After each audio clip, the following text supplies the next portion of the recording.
కామము ఎక్కడ ఉద్ధృతమైనదో అక్కడ భగవత్ సంబంధమైన ధ్యానము కలిగేటట్టు చేస్తుంది. ఆ పెనుమార్పు తీసుకొస్తుంది.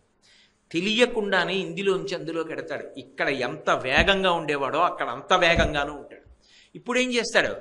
నిద్ర లేచిన దగ్గర నుంచి ఏదో ఎప్పుడు తెల్లవారుతుంది, తెల్లవారక ముందు నేను స్నానం చేయాలి, ఏదో పూజ చేసుకోవాలంటాడు, గుడికి వెళ్ళాలంటాడు, ప్రదక్షిణం చేయాలంటాడు, అందరిలో భగవంతుడు ఉన్నాడంటాడు, నేను తినడమే కాదంటాడు, నలుగురికి పెట్టాలంటాడు, పూజ చేసుకోవాలంటాడు, శారదా నవరాత్రులు వస్తున్నాయి, ఇవి నిరర్థకం అయిపోతే ఎలా, ఈ 10 రోజులు నేను చెయ్యాలి కదా అంటాడు. ఉత్సాహంగా పరిగెడతాడు. అంతేగాని మానసికంగా కుంగిపోయి నా కర్మ ఇంకా 9 రోజులు ఉన్నాయా అంటూ వెళ్ళడం.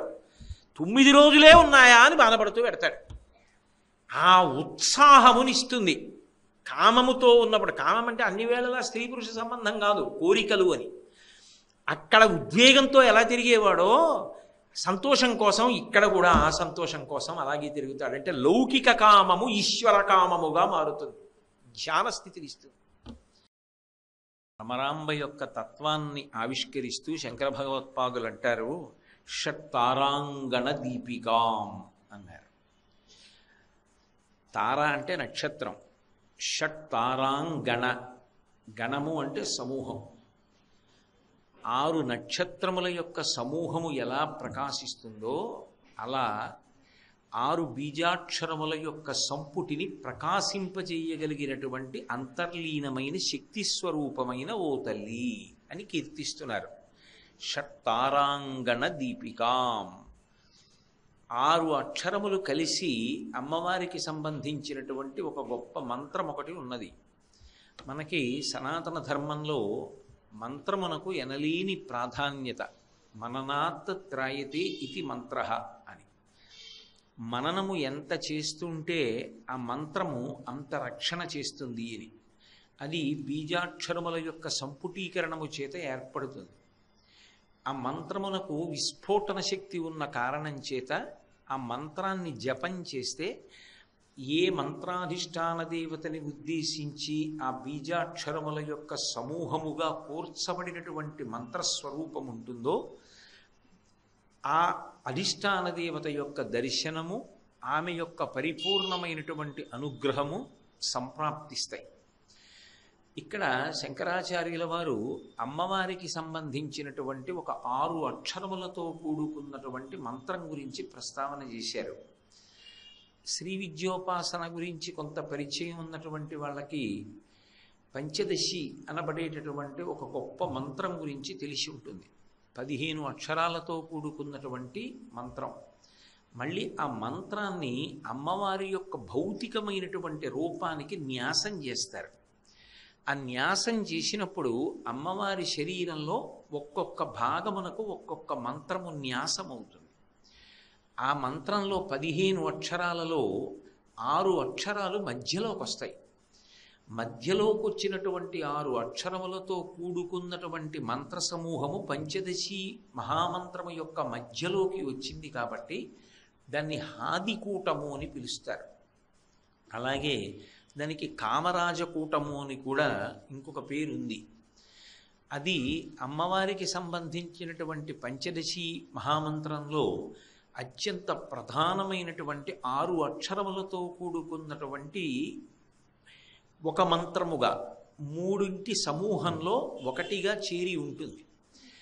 ఈ అక్షరముల లోపలే ఉండి శక్తిగా దాన్ని జపం చేసినప్పుడు ఆ 6 అక్షరములను పలుకుతుంటే పలకగా పలకగా పలకగా పలకగా అలా జపం చెయ్యగా చెయ్యగా చెయ్యగా ఆ మంత్రాధిష్టాన దేవత యొక్క అనుగ్రహము కలుగుతుంది. కలిగి ఆమె సాక్షాత్కరిస్తుంది. అది దేవీ భాగవతంలో కూడా నిరూపణం చేశారు. సుదర్శనోపాఖ్యానం అనబడేటటువంటి ఉపాఖ్యానంలో తెలిసో తెలియకో ఆ సుదర్శనుడు అనబడేటటువంటి వ్యక్తి అమ్మవారికి సంబంధించినటువంటి ఒక బీజాక్షరాన్ని పలుకుతూ ఉండేవాడు ఎప్పుడు. అలా పలకగా పలకగా అకస్మాత్తుగా అమ్మవారి దర్శనమైంది ఆయనకి. ఆ 6 అక్షరములలో అంతర్లీనంగా ఆ శక్తిని ఉంచి ఆ శక్తి విస్ఫోటనము జరిగి ఆ విస్ఫోటనము ద్వారా రక్షించగలిగినటువంటి శక్తిగా దాని యందుండి 6 అక్షరములను తేజోవంతం చేస్తూ వాటిని కాంతితో నింపి భక్తులను కాపాడుతున్నటువంటి ఆ శక్తి స్వరూపము ఏదైతే ఉందో ఆమెని ఇందులో స్తోత్రం చేస్తున్నారు. అంటే ఇది మంత్ర సంబంధమైనటువంటి విశేషం. కాబట్టి ఇది పంచదశి అనబడేటటువంటి మహామంత్రంలో హాదికూటమునకు సంబంధించినటువంటి మంత్రము. అందులో 6 అక్షరాలు ఉంటాయి. కాబట్టి దానికి కామరాజకూటము అని కూడా ఒక పేరుంది. ఆ మంత్రం అమ్మవారికి సంబంధించినది. దాని యొక్క శక్తి అంతా అమ్మవారి అని తెలుసుకుంటే అక్కడ వరకు వ్యాఖ్యానానికి సరిపోతుంది. అంతకు మించి అంతి లోపలికి వెళ్ళవలసిన అవసరం ఉండదు, మంత్ర సంబంధమైన విశేషం కనుక. శివసతీం అలా ఆ పంచదశి మహామంత్రాన్ని అంతటినీ కూడా ప్రకాశింపచేసేటటువంటి శక్తి స్వరూపంగా ఉన్నటువంటి అమ్మవారు శాబ్దిక శక్తి అంటారు.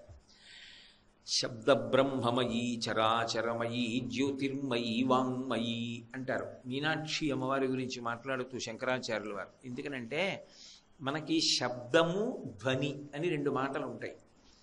శబ్దము అంటే అర్థముతో కూడుకుని ఉన్నది ఏది ఉందో దానిని శబ్దము అంటారు. అందుకే వేదమునకు శబ్దరాశి అని పేరు. అదే ప్రమాణం. అసలు నిజానికి ఆ శబ్దము ఏదైతే ఉందో అదే మనుష్య జన్మకి సార్థక్యాన్ని తీసుకొస్తుంది. శబ్దము వలననే కదా ఒకరిలో ఉన్న భావము ఇంకొకరిలోకి వెడుతోంది. శబ్దము ద్వారానే కదా మాటల ద్వారానే కదా ఎంత కష్టంలో ఉన్నవాడికి శాంతి కల్పిస్తున్నాం. ఆ శబ్దమునందు అంతర్లీనమైనటువంటి శక్తి స్వరూపంగా ఉండి భావనలు అర్థమయ్యేటట్టుగా ఒకరికి ఇంకొకరికి అవగాహన స్వరూపముగా నిలబడగలిగినటువంటి శక్తి అనుభవమునకు తెలుస్తుంది, కానీ భౌతికముగా అందదు. నేను అన్న మాట మీరు పట్టుకున్నారో లేదు.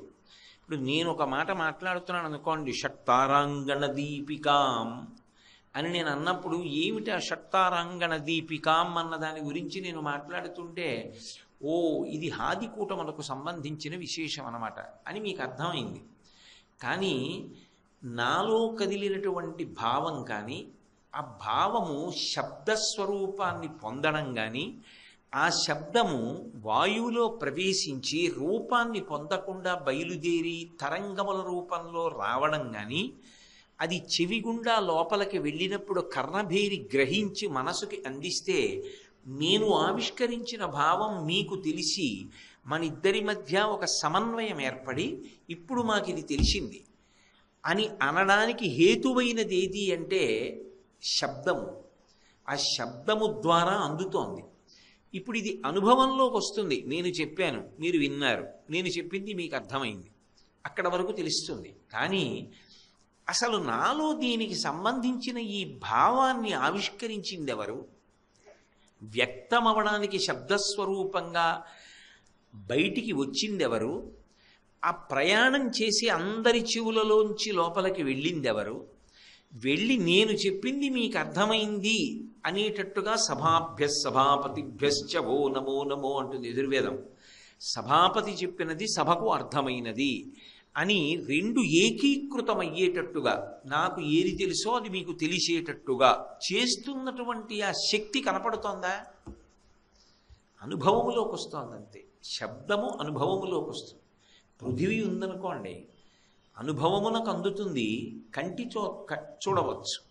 అగ్ని ఉందనుకోండి, అనుభవంలోకి అందుతుంది, వేడిగా ఉందని కంటితో చూడవచ్చు. వాయువు ఉందనుకోండి, అనుభవంలో తెలుస్తుంది గాలేస్తోందని, కంటితో చూడగలరా? చూడలేరు. పంచభూతములే అయి ఉండొచ్చు, కానీ కొన్ని భూతముల యొక్క అనుభూతిని పొందగలరేమో, కానీ వాటిని కంటితో దర్శనం చేయడం కుదరదు. నీరుంది, కంటితోనూ చూడవచ్చు, అనుభవమును పొందవచ్చు. నీళ్లలోకి దిగాను తెలుస్తుంది, గాలి తెలియదు, ఆకాశము తెలియదు. ఒకదానికన్నా ఒకటి సూక్ష్మభూతములు అవుతాయి. కొన్ని అనుభవంలోకి వస్తాయంతే. కానీ శబ్దమనబడేటటువంటి శక్తి యొక్క విస్ఫోటన శక్తి ఉన్నదే, అది మనిషి యొక్క జన్మకి సార్థక్యాన్ని కల్పిస్తుంది. ఎన్నో చదువుకోవడం కన్నా సారవంతమైనటువంటి విషయాన్ని విని తెలుసుకోవడం చాలా చాలా తేలిక. అలా తెలుసుకునేటట్టు చెయ్యగలిగినటువంటి శక్తి ఎవరున్నదో ఆమెకు అంతర్లీనముగా ఒక శక్తి ఉంటుంది. అది అజ్ఞాన దాహకత్వము అంటారు. అంటే ఇప్పటి వరకు నాకు ఇది తెలియదు. షట్తారాంగణ దీపికాం అంటే ఏమిటి? ఏ 6 నక్షత్రముల యొక్క కూటమిని ఆవిడ ప్రకాశింపచేస్తోంది? అన్ని నక్షత్రాలు ఉన్నాయి కదా, ఏ 6 నక్షత్రాలు అని అనిపిస్తుంది. మంత్రమునకు ఉన్న గొప్పతనం ఏమిటంటే, మంత్రాన్ని ఉపదేశం పొందడం ఎంత కష్టమో మంత్రార్థమును తెలుసుకోవడం కూడా అంతే కష్టం. అందుకే శంకరులు అంత గంభీరంగా మాట్లాడారు. షట్తారాంగణ దీపికాం అన్నారు. 6 నక్షత్రముల యొక్క సమూహమును ప్రకాశింపచేస్తోందని. అవి నిజానికి తారాంగణ దీపికాం నక్షత్రములు కావు, అవి 6 అక్షరములు. అక్షరము నక్షత్రము వలె స్వయం ప్రకాశకం. ఈ శబ్దశక్తి ఏదైతే ఉందో అది యథార్థమునకు ప్రమాణమై మనిషి జీవితాన్నంతటినీ కూడా ఒబ్బిడి చేస్తుంది. వేదమును ప్రమాణము అంటారు. ప్రమాణము అంటే దేని బట్టి బతకాలి అంటే వేదము ప్రమాణము. వేదము ఎలా వచ్చింది? శబ్దముగా వచ్చింది. ఈశ్వరుడు మాట్లాడితే వచ్చింది. అపౌరుషేయము, దాన్ని ఎవరు రచించలేదు. కాబట్టి అది ఆయన మాట్లాడితే వచ్చింది. అంటే అసలు ఈ సృష్టిలో ప్రమాణం ఏది? శబ్దము. అటువంటి శబ్దం ఏదున్నదో అది 84 లక్షల జీవరాశులలో మనుష్యునకు తప్ప మిగిలిన ప్రాణులన్నిటికీ కూడా దేనికి పనికొస్తుంది అంటే 2 కారణాలకే పనికొస్తుంది. ఒకటి, ప్రేమతో పిలుస్తున్నాడా భయపెడుతున్నాడా అన్నది తెలుసుకోవడం వరకు మాత్రమే ఉపయోగపడుతుంది శబ్దం. ఎందుకని అంటే, నేను హాయ్ అన్నాను అనుకోండి, ఎదురుగుండా ఉన్న జంతువు పారిపోతుంది. అమ్మో వీడు కొట్టేటట్టు ఉన్నాడు, అరుస్తున్నాడు అనుకోండి, దానికి తెలుస్తుంది ఆయనకి మన మీద ప్రీతి లేదు, ఆయన ఆగ్రహంతో ఉన్నాడు, మనం ఎదురుగుండా నిలబడకూడదు అనుకుంటుంది. దా అన్నాను అనుకోండి, అది ఇటు తిరిగి వస్తుంది. ఆ శబ్దానికి దానికి తెలుస్తుంది, ఓహో ఈయన ప్రీతితో మనని ఆహ్వానిస్తున్నాడని వస్తుంది. అక్కడ వరకే. అంతేగాని అది దాటి నేను దాని దగ్గరికి వెళ్ళి షట్తారాంగణ దీపికాం అన్నాను అనుకోండి, అది నన్ను నేను దాన్ని అయోమయంగా చూడాలి. అది దాటి దానికి పనికిరాదు. ఇక దాన్ని అర్థం చేసుకోగలిగిన శక్తి దాని ఎందు ఉన్నా ఒకవేళ జన్మజన్మాంతర సుకృతం చేత దాన్ని సువ్యవస్థితం చేసి ఆవిష్కరించడం కుదరదు. అది పట్టుకుంటోందని తెలియదు. అందుకే సభాప్రవేశం మనుష్యులకే తప్ప అన్యప్రాణులకు ఇవ్వరుగా. కాబట్టి మిగిలినటువంటి విషయాలు వేటినైనా సరే చాలా తేలికగా విని పట్టుకోగలిగినటువంటి శక్తిని అమ్మవారు ఎవరికి ఇచ్చింది అంటే ఒక్క మనుష్య ప్రాణికి ఇచ్చింది. అందున మంత్రమును ఉపదేశం పొంది ఆ మంత్రాన్ని మననం చేస్తే విస్ఫోటనమైనటువంటి శక్తి వలన తరించవచ్చు అనేటటువంటిది నిరూపితమైనటువంటి ప్రమాణం. ఎందరో పెద్దలు అలా తరించిన వాళ్ళు ఉన్నారు, శరీరములు మంత్రపూతం చేసుకున్న వాళ్ళు ఉన్నారు. కాబట్టి షట్తారాంగణ దీపికాం, అది నీ కంటికి కనపడదు కదా, గాలి కనపడనట్టే. అలా శబ్దశక్తిగా ఉండేటటువంటి అమ్మవారు ఒక్కసారి ఒక రూపాన్ని తీసుకుని కనపడితే బాగుండని నీకుందా? శ్రీశైలం వెళ్ళి చూడు, భ్రమరాంబయే ఆ శబ్దశక్తి, ఆమెయే శబ్దశక్తి. అందుకే పైగా శబ్దం అనేటప్పటికీ నాదం. ఆ భ్రమరము నాదం చేస్తుంది, భ్రామరి ఆవిడ. అందుకని ఆవిడ దేవాలయం వెనక ఎప్పుడూ ఆ తుమ్మెద యొక్క నాదము వినపడుతోంది. కాబట్టి షట్తారాంగణ దీపికాం శివసతీం, ఆ శబ్దశక్తి ఉన్నదే అది అజ్ఞానమును కాల్చేసి జ్ఞానమునిస్తోంది. ఇది తెలియదు అన్నది విన్న తర్వాత ఇది తెలిసినది అనిపిస్తోంది.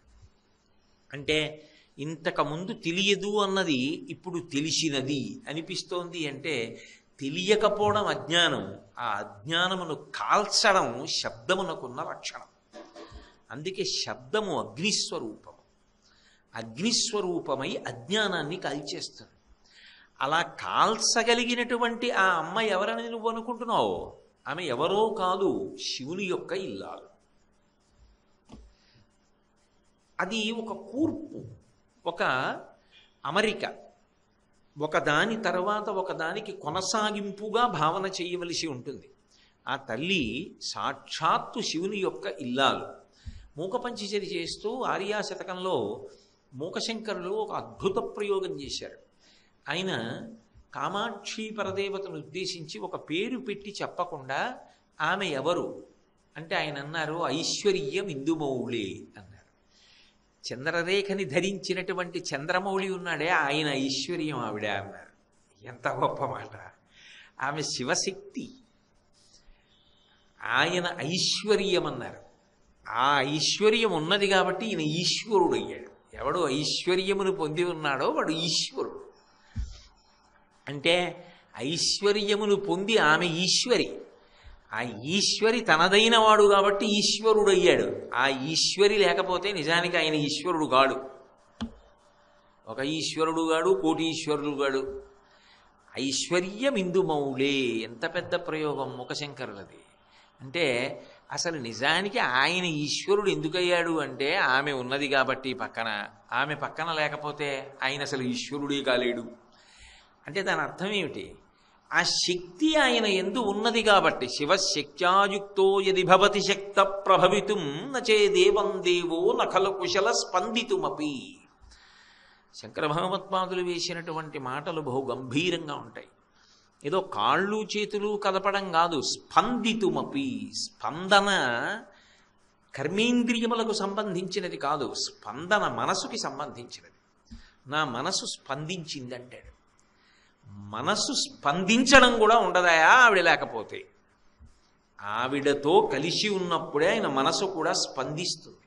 అంటే ఆమె ఆయనలోకి వెళ్ళిపోయి ఆయనలోనే ఉనికిని పొంది ఉండిపోయింది అనుకోండి, అప్పుడు ఆయన ఇక బాహ్యముతో సంబంధమును పెట్టుకోడు. తనలో తాను రమిస్తూ ఒక్కడుగా ఉండిపోతాడు, నిష్ప్రపంచమైపోతుంది. అప్పుడు మహాప్రళయమును చేసి సమస్త భూతములను తనలోకి తీసేసుకుని ఏ ఇచ్ఛ లేనివాడై ఉండిపోతాడు. అందుకే సౌందర్యలహరి చేస్తూ శంకరాచార్యులు వారు ఎవరు ఆ కామాక్షి, ఎవరు ఆ పార్వతి అంటే ఒక అద్భుతమైన మాట అన్నారు. క్వణత్ కాంచీదామాకరికలభ కుంభస్తననత పరిక్షీణామధ్యే పరిణత శరచంద్రవదన ధనుర్బాణం పాశం శృణిమపి తథానాకరతలై పురస్తాదస్తాం నః పురమధితురహో పురుషికా అన్నారు. నేనున్నాననుకోండి, గాఢ నిద్రలో ఉన్నాననుకోండి, నేను అన్న భావన ఉండదు. నాకు తెలివి వచ్చిందనుకోండి, నా మొదటి భావన ఏదంటే నేను అన్న భావన ఒకటి వస్తుంది. నేను ఏం చేయాలి ఇవాళ? నేను వస్తే నాది బోల్డ్ అని వస్తాయి. ఇవాళ నేను చేయవలసినవి ఏమున్నాయి? అక్కడ ఆ పని చేయాలి, ఈ పని చేయాలి, సాయంకాలం ఇక్కడికి వెళ్ళాలి, పొద్దున్న ఇక్కడికి వెళ్ళాలి, మధ్యాహ్నం ఇక్కడికి వెళ్ళాలి. ఒక్క నేనుని ఆశ్రయించి ఇవన్నీ ఉంటాయి. అసలు శివుని యొక్క నేను అన్న భావనయే ఆమె. ఆ భావన రూపుదాల్చి ఎదురుగుండా మాకు నిలబడుగాక. పురస్తాదస్తాం నః, నః అంటే మాకు ఒక్కడికి కాదు, పురస్తాదస్తాం నః పురమధితురహో పురుషికా. ఆ పరమశివుని యొక్క ఇల్లాలైనటువంటి ఆ తల్లి ఉన్నదే, ఆమె మా ముందు ఒక రూపమును దాల్చి నిలబడుగాక. శివసతీం. శివసతీ అన్న మాట వేయడానికి ఆ ప్రధానమైన లక్షణం ఏమిటంటే శబ్దము మంగళప్రదం. మీతో నేను మనవి చేసి ఉన్నాను కదూ, శబ్దము మీద అధికారము పొందడము, శబ్దమును ఉపాసన చేయుట అనేటటువంటిది మనిషి జీవితంలో తరించడానికి కారణం. ఒక్కొక్కరి నోటి వెంట అమంగళకరమైనటువంటి శబ్దము కూడా రాదసలు. నోరు విప్పితే మంగళప్రదమైనటువంటి మాట మాట్లాడతాడు. ఏదైనా ఒక భావావిష్కారం చెయ్యవలసి వస్తే ఏ విధమైనటువంటి అయోమయం లేకుండా, తొట్టుబాటు లేకుండా ఆ భావాన్ని శబ్దములో పొదివి పట్టుకునేటట్టుగా అక్షరములను సమూహములుగా పేర్చి వాక్య నిర్మాణం చేసి ఆవిష్కరిస్తాడు. అది ప్రజ్ఞ. ఆ ప్రజ్ఞగా కదిలేది కూడా ఎవరు అంటే ఆ తల్లి. ఎక్కడెక్కడ కదలికలున్నా ఆ తల్లి యొక్క స్వరూపమే తప్ప కదలికలన్నీ ఆగిపోయాయి అనుకోండి, ఎవరి యందు ఆగిపోయాయో, ఎవరి యందు కదిలాయో వాడు శివుడు. నేను అన్న మాట మీకు బాగా అర్థం కాలేదేమో. నేను మీకు ఒక ఉదాహరణ చెప్తే పట్టుకుంటారు. నేను ఒక తటాకం దగ్గరికి వెళ్ళి నిలబడి చూశాను. అద్దం ఎలా ఉంటుందో అలా ఉంది. దాని అడుగున ఉన్న ఆ కుళ్ళిపోయిన ఆకులు, రాళ్ళు, పెంకులు ఇవన్నీ కూడా కనపడుతున్నాయి. ఆ తటాకంలో ఏమీ కదలిక లేదు. అద్దం పెడితే ఎలా ఉంటుందో అలా ఉంది. ఇప్పుడు అలా కదలిక లేకుండా ఉన్నటువంటి సరోవరాన్ని శివుడు అంటాడు.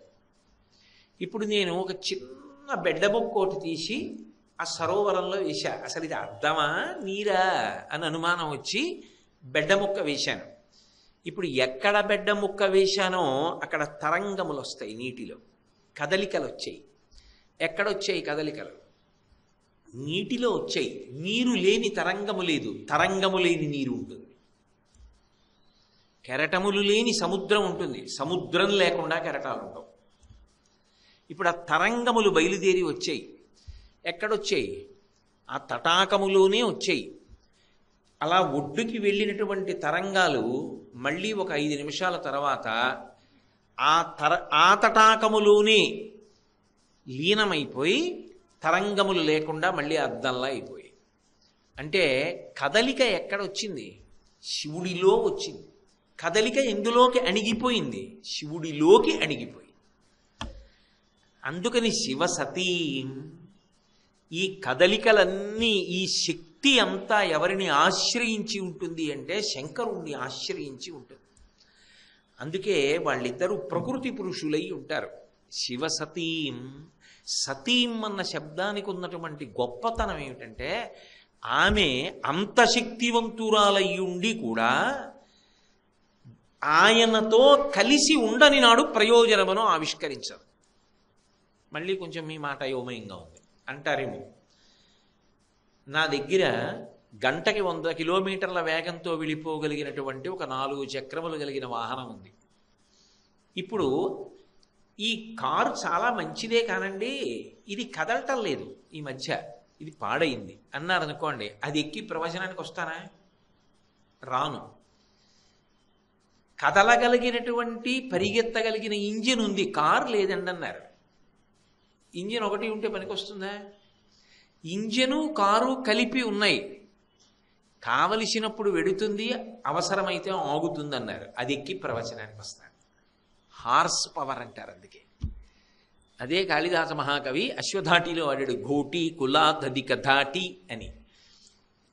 ఆశ్విక శక్తి అంటామే, కారుని ఆశ్రయించినటువంటి శక్తి, పాలని ఆశ్రయించినటువంటి పోషణ శక్తి, నీటిని ఆశ్రయించిన దాహమును తీర్చగలిగిన శక్తి, అగ్నిని ఆశ్రయించిన దాహక శక్తి, ఆయనను ఆశ్రయించి ఆమె ఉంటుంది. అందుకే బాహ్యంలో మీరు ఎప్పుడైనా పురాణాన్ని చూశారనుకోండి, ఇదే జరగనిది కాదు, జరిగినదే బయట పరిశీలనం చేస్తే ఆమె ఎప్పుడూ కూడా ఆయనను ఆశ్రయించి ఉంటుంది.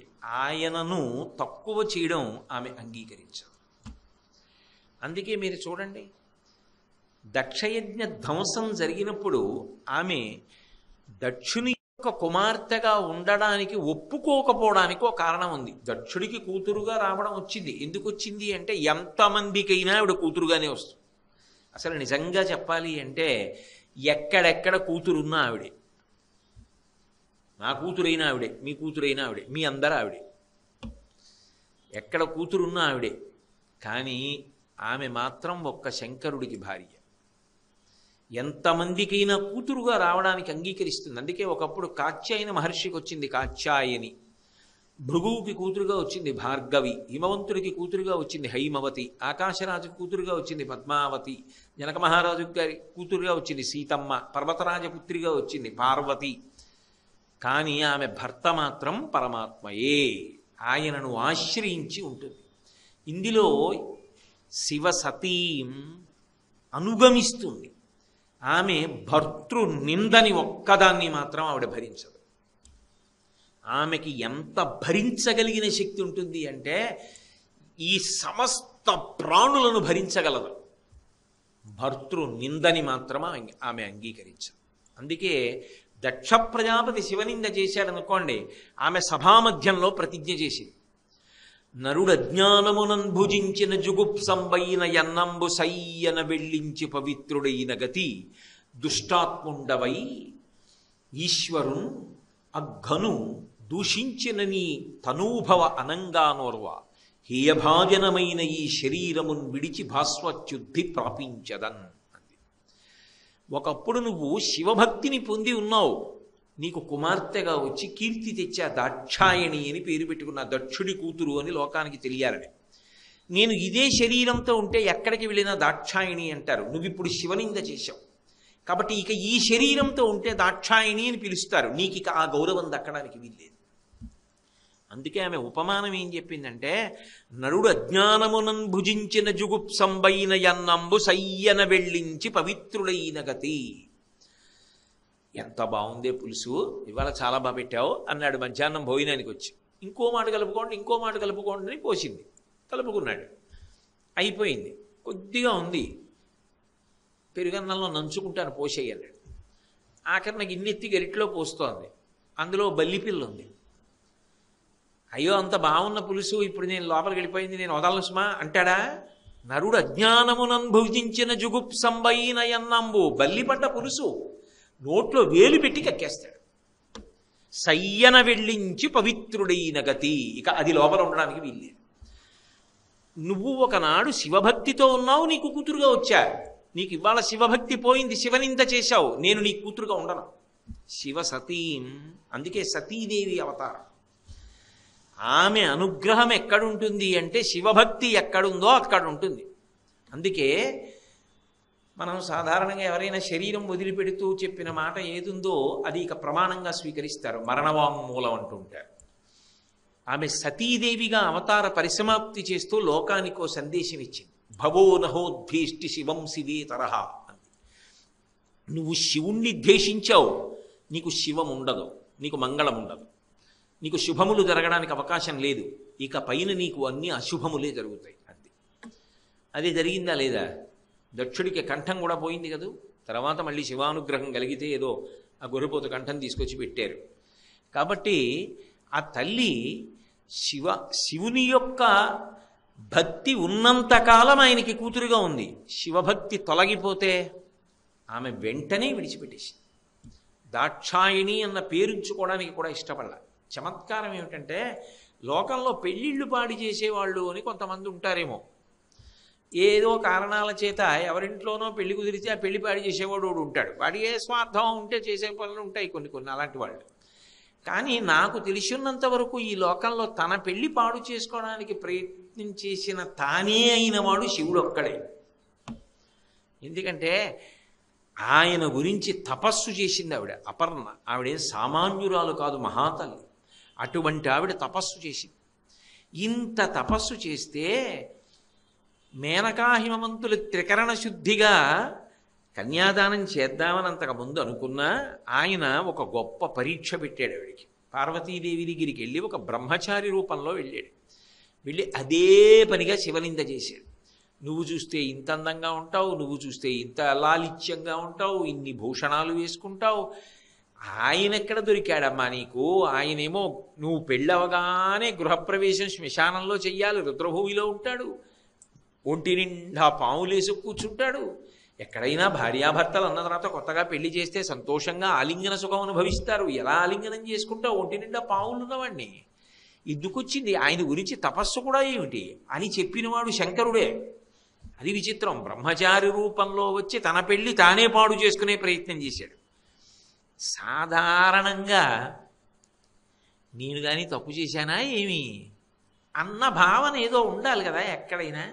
ఏమిటి అలా అంటాడు అనాలి కదా. ఆవిడ అలా అనలేదు, అంత సాత్వికంగా ఏం మాట్లాడలేదు ఆవిడ చెలికెత్తెళ్ళందరినీ పిలిచి శివమహాపురాణంలో వీరభద్ర విజయం అని పోతన గారు చేశారు. అద్భుతమైనటువంటి స్థాయిలో ఆ పార్వతీ కళ్యాణాన్నంతటిని ఆయన తెలుగులో రచన చేశారు. అందులో పార్వతీదేవి తన చెలికెత్తెల్ని పిలిచి ఒక మాట అంటుంది.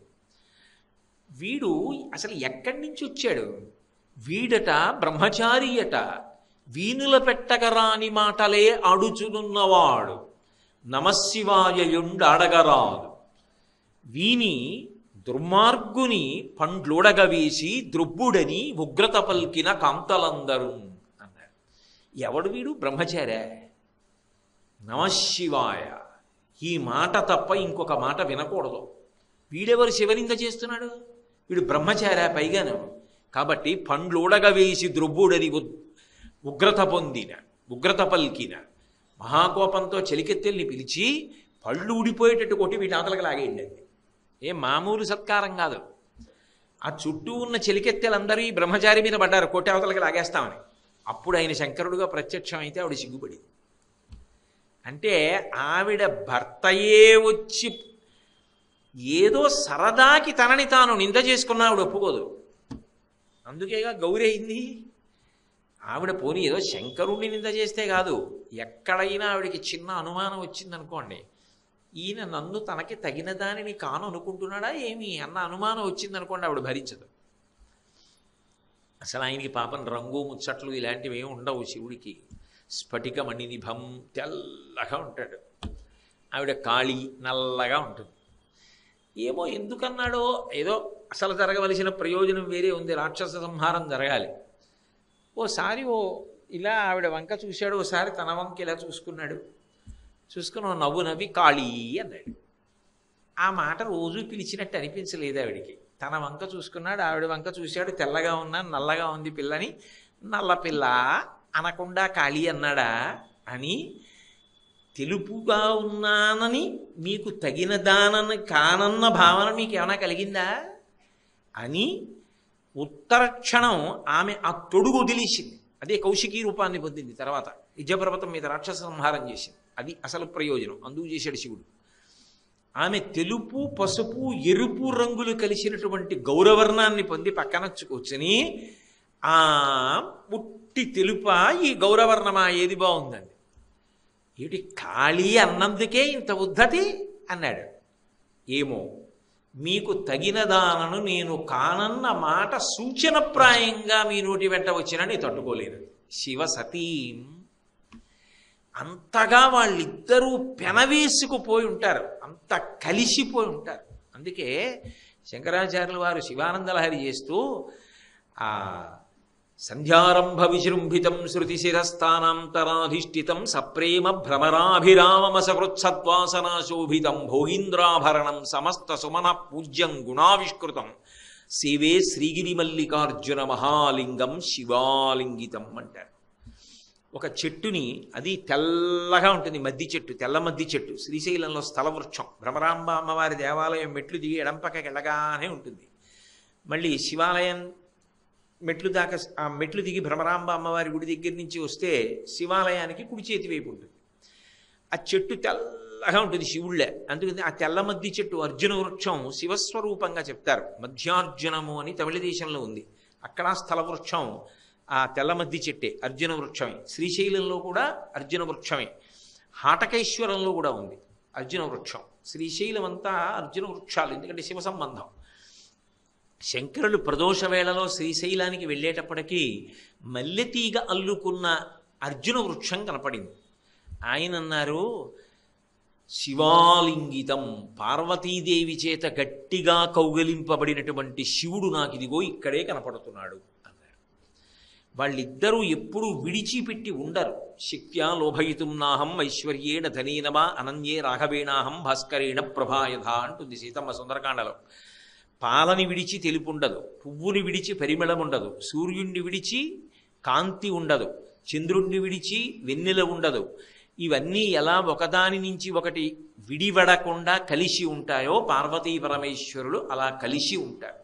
ప్రకృతి పురుషులు ఇద్దరూ కలిసి లేరనుకోండి, అసలు అదొక అయోమయంతో కూడుకున్న వ్యవస్థ అయిపోతుంది. అందుకే శివసతీం ఎప్పుడూ కూడా భర్త యొక్క గౌరవాన్ని కోరుతుంది తప్ప ఆమె తనంత తాను ఎంత గొప్పదైనా రాజాధిరాజేశ్వరీం శ్రీమాత శ్రీ మహారాజ్ఞి శ్రీమత్సింహాసనేశ్వరి. కానీ శంకర భగవత్పాదులంతటి వారు కూడా సౌందర్యలహరి చేయవలసి వస్తే తిన్నగా అమ్మవారి గురించి మొదలుపెట్టారనుకోండి, ఇదేమిటి ఇంటి యజమాన్ని మానేసి నన్ను మొదలెట్టాడు అనుకుంటుందేమోనని ముందు శివనామం పలుకుతూ మొదలుపెట్టారు. శివశక్త్యా యుక్తో యది భవతి శక్త ప్రభవితం అని. సరస్వతీదేవి కూడా ఆవిడ దగ్గర కూర్చుని కచేరీ చేయవలసి వస్తే విపంచా గాయంతి వివిధమ పదానం పశుపతే, ఆ వీణ మీద కీర్తన చేస్తూ శంకరుడు యొక్క గొప్పతనాన్ని పాడుతుంది. శంకరుడు అంత గొప్పగా ప్రవర్తించడానికి లోపల శక్తి స్వరూపంగా ఉన్నది ఆవిడ కాదు. కానీ ఆవిడ శివసతీం, శివనామ సంకీర్తనము ఆవిడకి అంత ఇష్టం. శివ శివ అన్నారనుకోండి ఆవిడ పొంగిపోదు. అది ఆమె యొక్క పతివ్రత ధర్మము. ఆమెకు భర్త పట్ల ఉన్నటువంటి పరమ గౌరవం అటువంటి. కాబట్టి ఆ శబ్దశక్తి ఉన్నదే అది నిజానికి శివుడితో కలిసి ఉంటుంది. అందుకే మీరు చూడండి, అర్థమును ప్రతిపాదించేటటువంటి శబ్దము ఏదైనా సరే ఘర్షణ చేత ఉరిపిడి చేత వస్తుంది తప్ప తనంత తానుగా వచ్చే అవకాశం ఉండదు.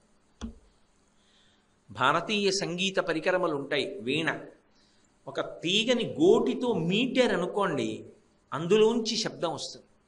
వైలిన్ ఒక తీగ మీద పుల్ల పెట్టి రాపాడించారనుకోండి, అందులోంచి శబ్దం వస్తుంది.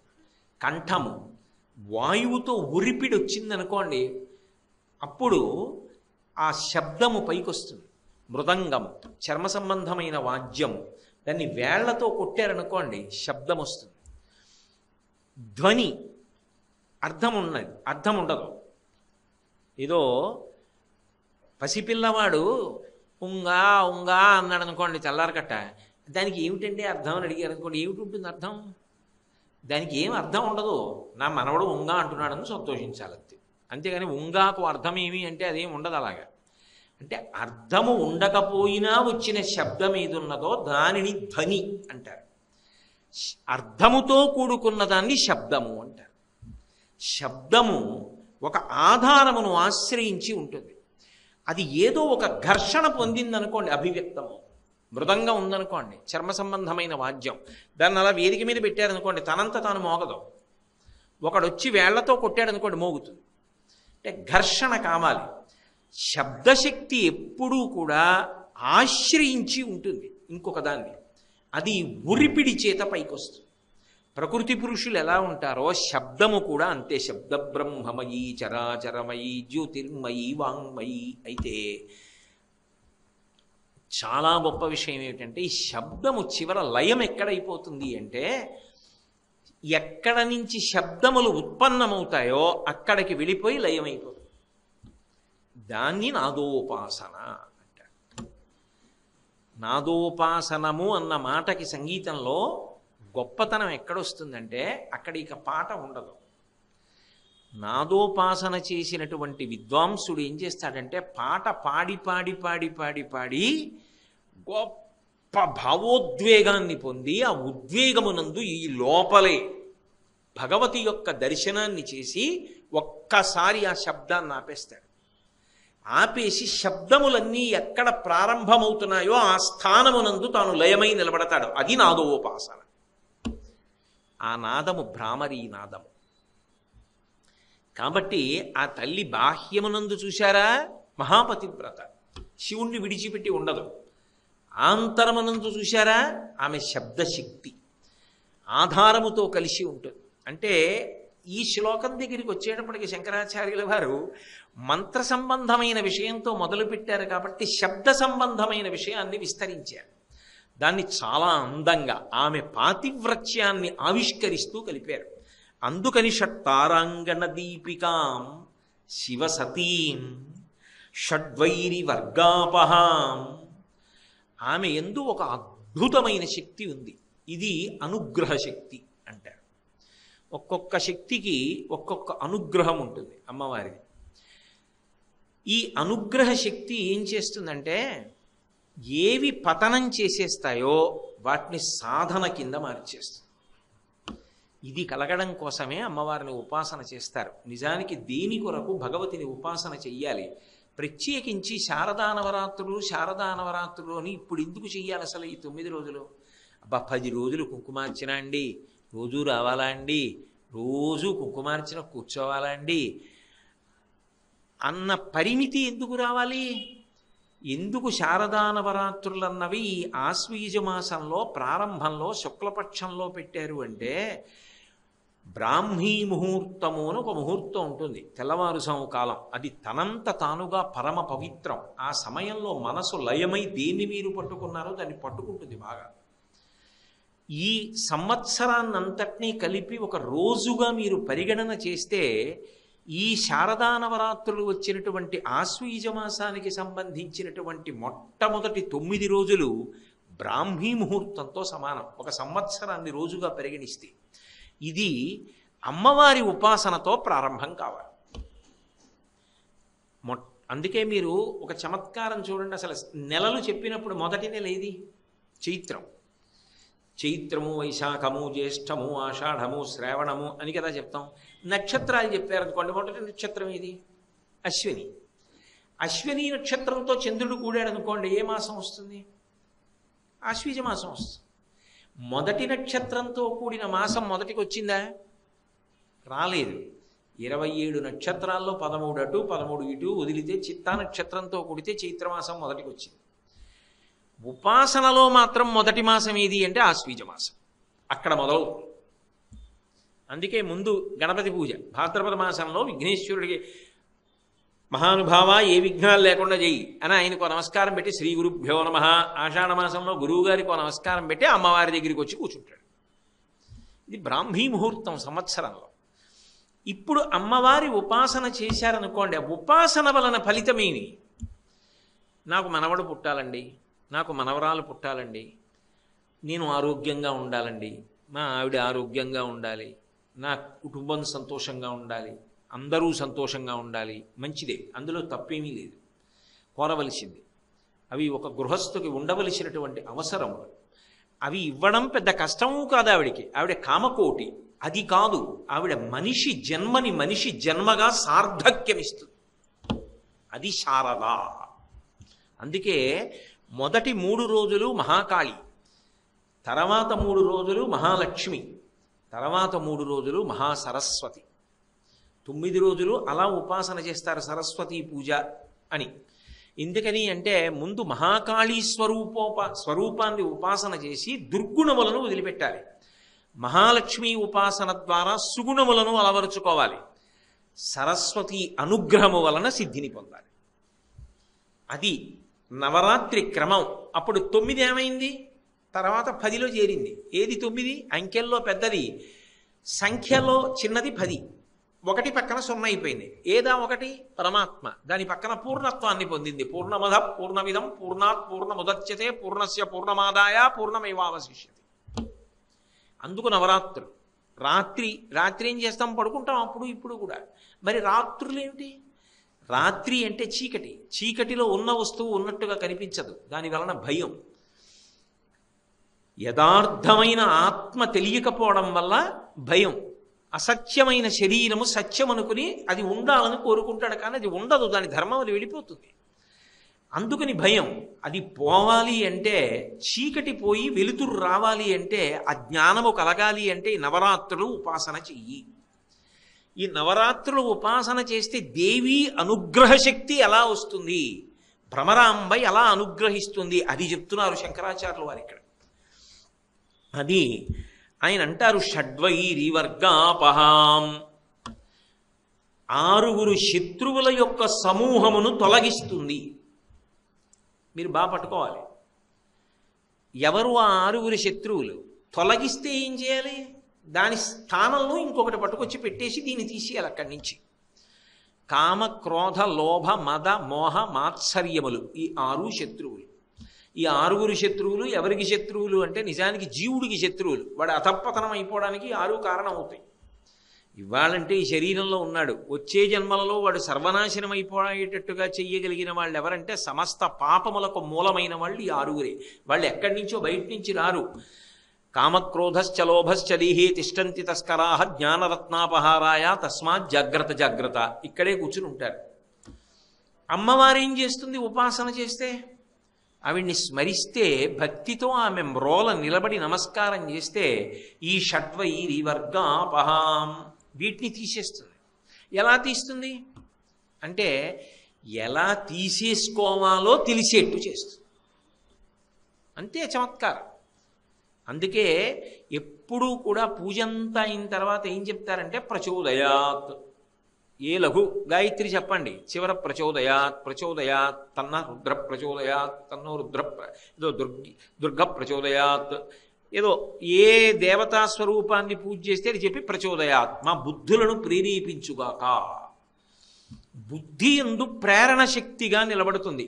యాదేవి సర్వభూతేషు బుద్ధిరూపేణ సంస్థిత నమస్తస్యై నమస్తస్యై నమస్తస్యై నమో నమః. బుద్ధి ప్రచోదనం అవుతుంది. అయితే ఏమవుతుంది, దీని వలన ఏం పాడవుతున్నాడో తెలుసుకుంటున్నాడు, దీని వలన ఎలా బయటికి రావాలో తెలుసుకుంటాడు. అది అప్పటి వరకు తెలియక మగ్గిపోతాడు. మీకు నేను ఉదాహరణ చూపించాలి అంటే షడ్వైరి వర్గాపహాం కదా. షడ్వైరులలో అంటే 6 శత్రువులలో మొదటి శత్రువు ఎవరో కామము. కామము అనేటటువంటిది ఎందుకు పాడు చేసేయగలిగినటువంటిది అయి ఉంటుంది అంటే అదొకసారి పుట్టిందనుకోండి, ఎక్కడ పుట్టాలంటే మనసులో పుట్టాలి. అదొకసారి పుట్టిందనుకోండి, పుట్టిన తరువాత అది గిర్ర గిర్ర గిర్ర తిప్పుతుంది. ఆ తిప్పిందనుకోండి, ఉత్తర క్షణంలో యువతల వాడిని గడ్డి పరకం చేస్తుంది, తేల్చేస్తుంది అంతే. ఇప్పుడు మీకు బాగా అర్థం అవ్వాలి అంటే, అర్థం అవ్వలేదని కాదు నా ఉద్దేశ్యం, ఓ విశాలమైన పాత్రలో నీళ్లు పోసాను అనుకోండి, అవి అలా హాయిగా ఉన్నాయి. నేను ఎళ్ళో పుల్లముక్క కట్టుకుని అదే పనిగా తిప్పాను అనుకోండి, ఇప్పుడు అవి ఎంత వేగంగా తిరుగుతాయంటే మధ్యలో సుడిగుండం లాంటిది కూడా వస్తుంది. అప్పుడు దాంట్లో ఆకు పడేయండి, దాని వేగం దీనికి కట్టుకుని అది కూడా గిరగిరగిరగిరగిర తిరుగుతుంది. మనసు యందు రజోగుణ ప్రకోపము బయలుదేరి దేనినో పొందాలన్న కోరిక ముందు సంకల్పంగా వస్తుంది. పాదుని పెంచినట్టు నిరంతర స్మరణము వలన అది పొందాలి, అది పొందాలి, అది పొందాలి, అది పొందాలి, అదే కలగా కూడా వస్తుంది. అప్పుడు అది ఏమవుతుందంటే దాన్ని పొందాలన్న ఆర్తి తీవ్రమైన కోరిక అవుతుంది. ఒక్కొక్కసారి ఆ కోరిక కోసం ఏం చేస్తాడంటే అది మనకు అవసరమా అవసరం కాదా అన్నది వదిలిపెడతాడు. అవసరం అనుకోండి, తప్పు లేదు.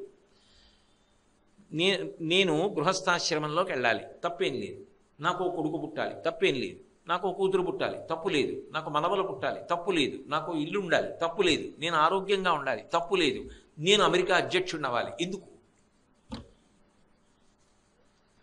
అది తిప్పడం.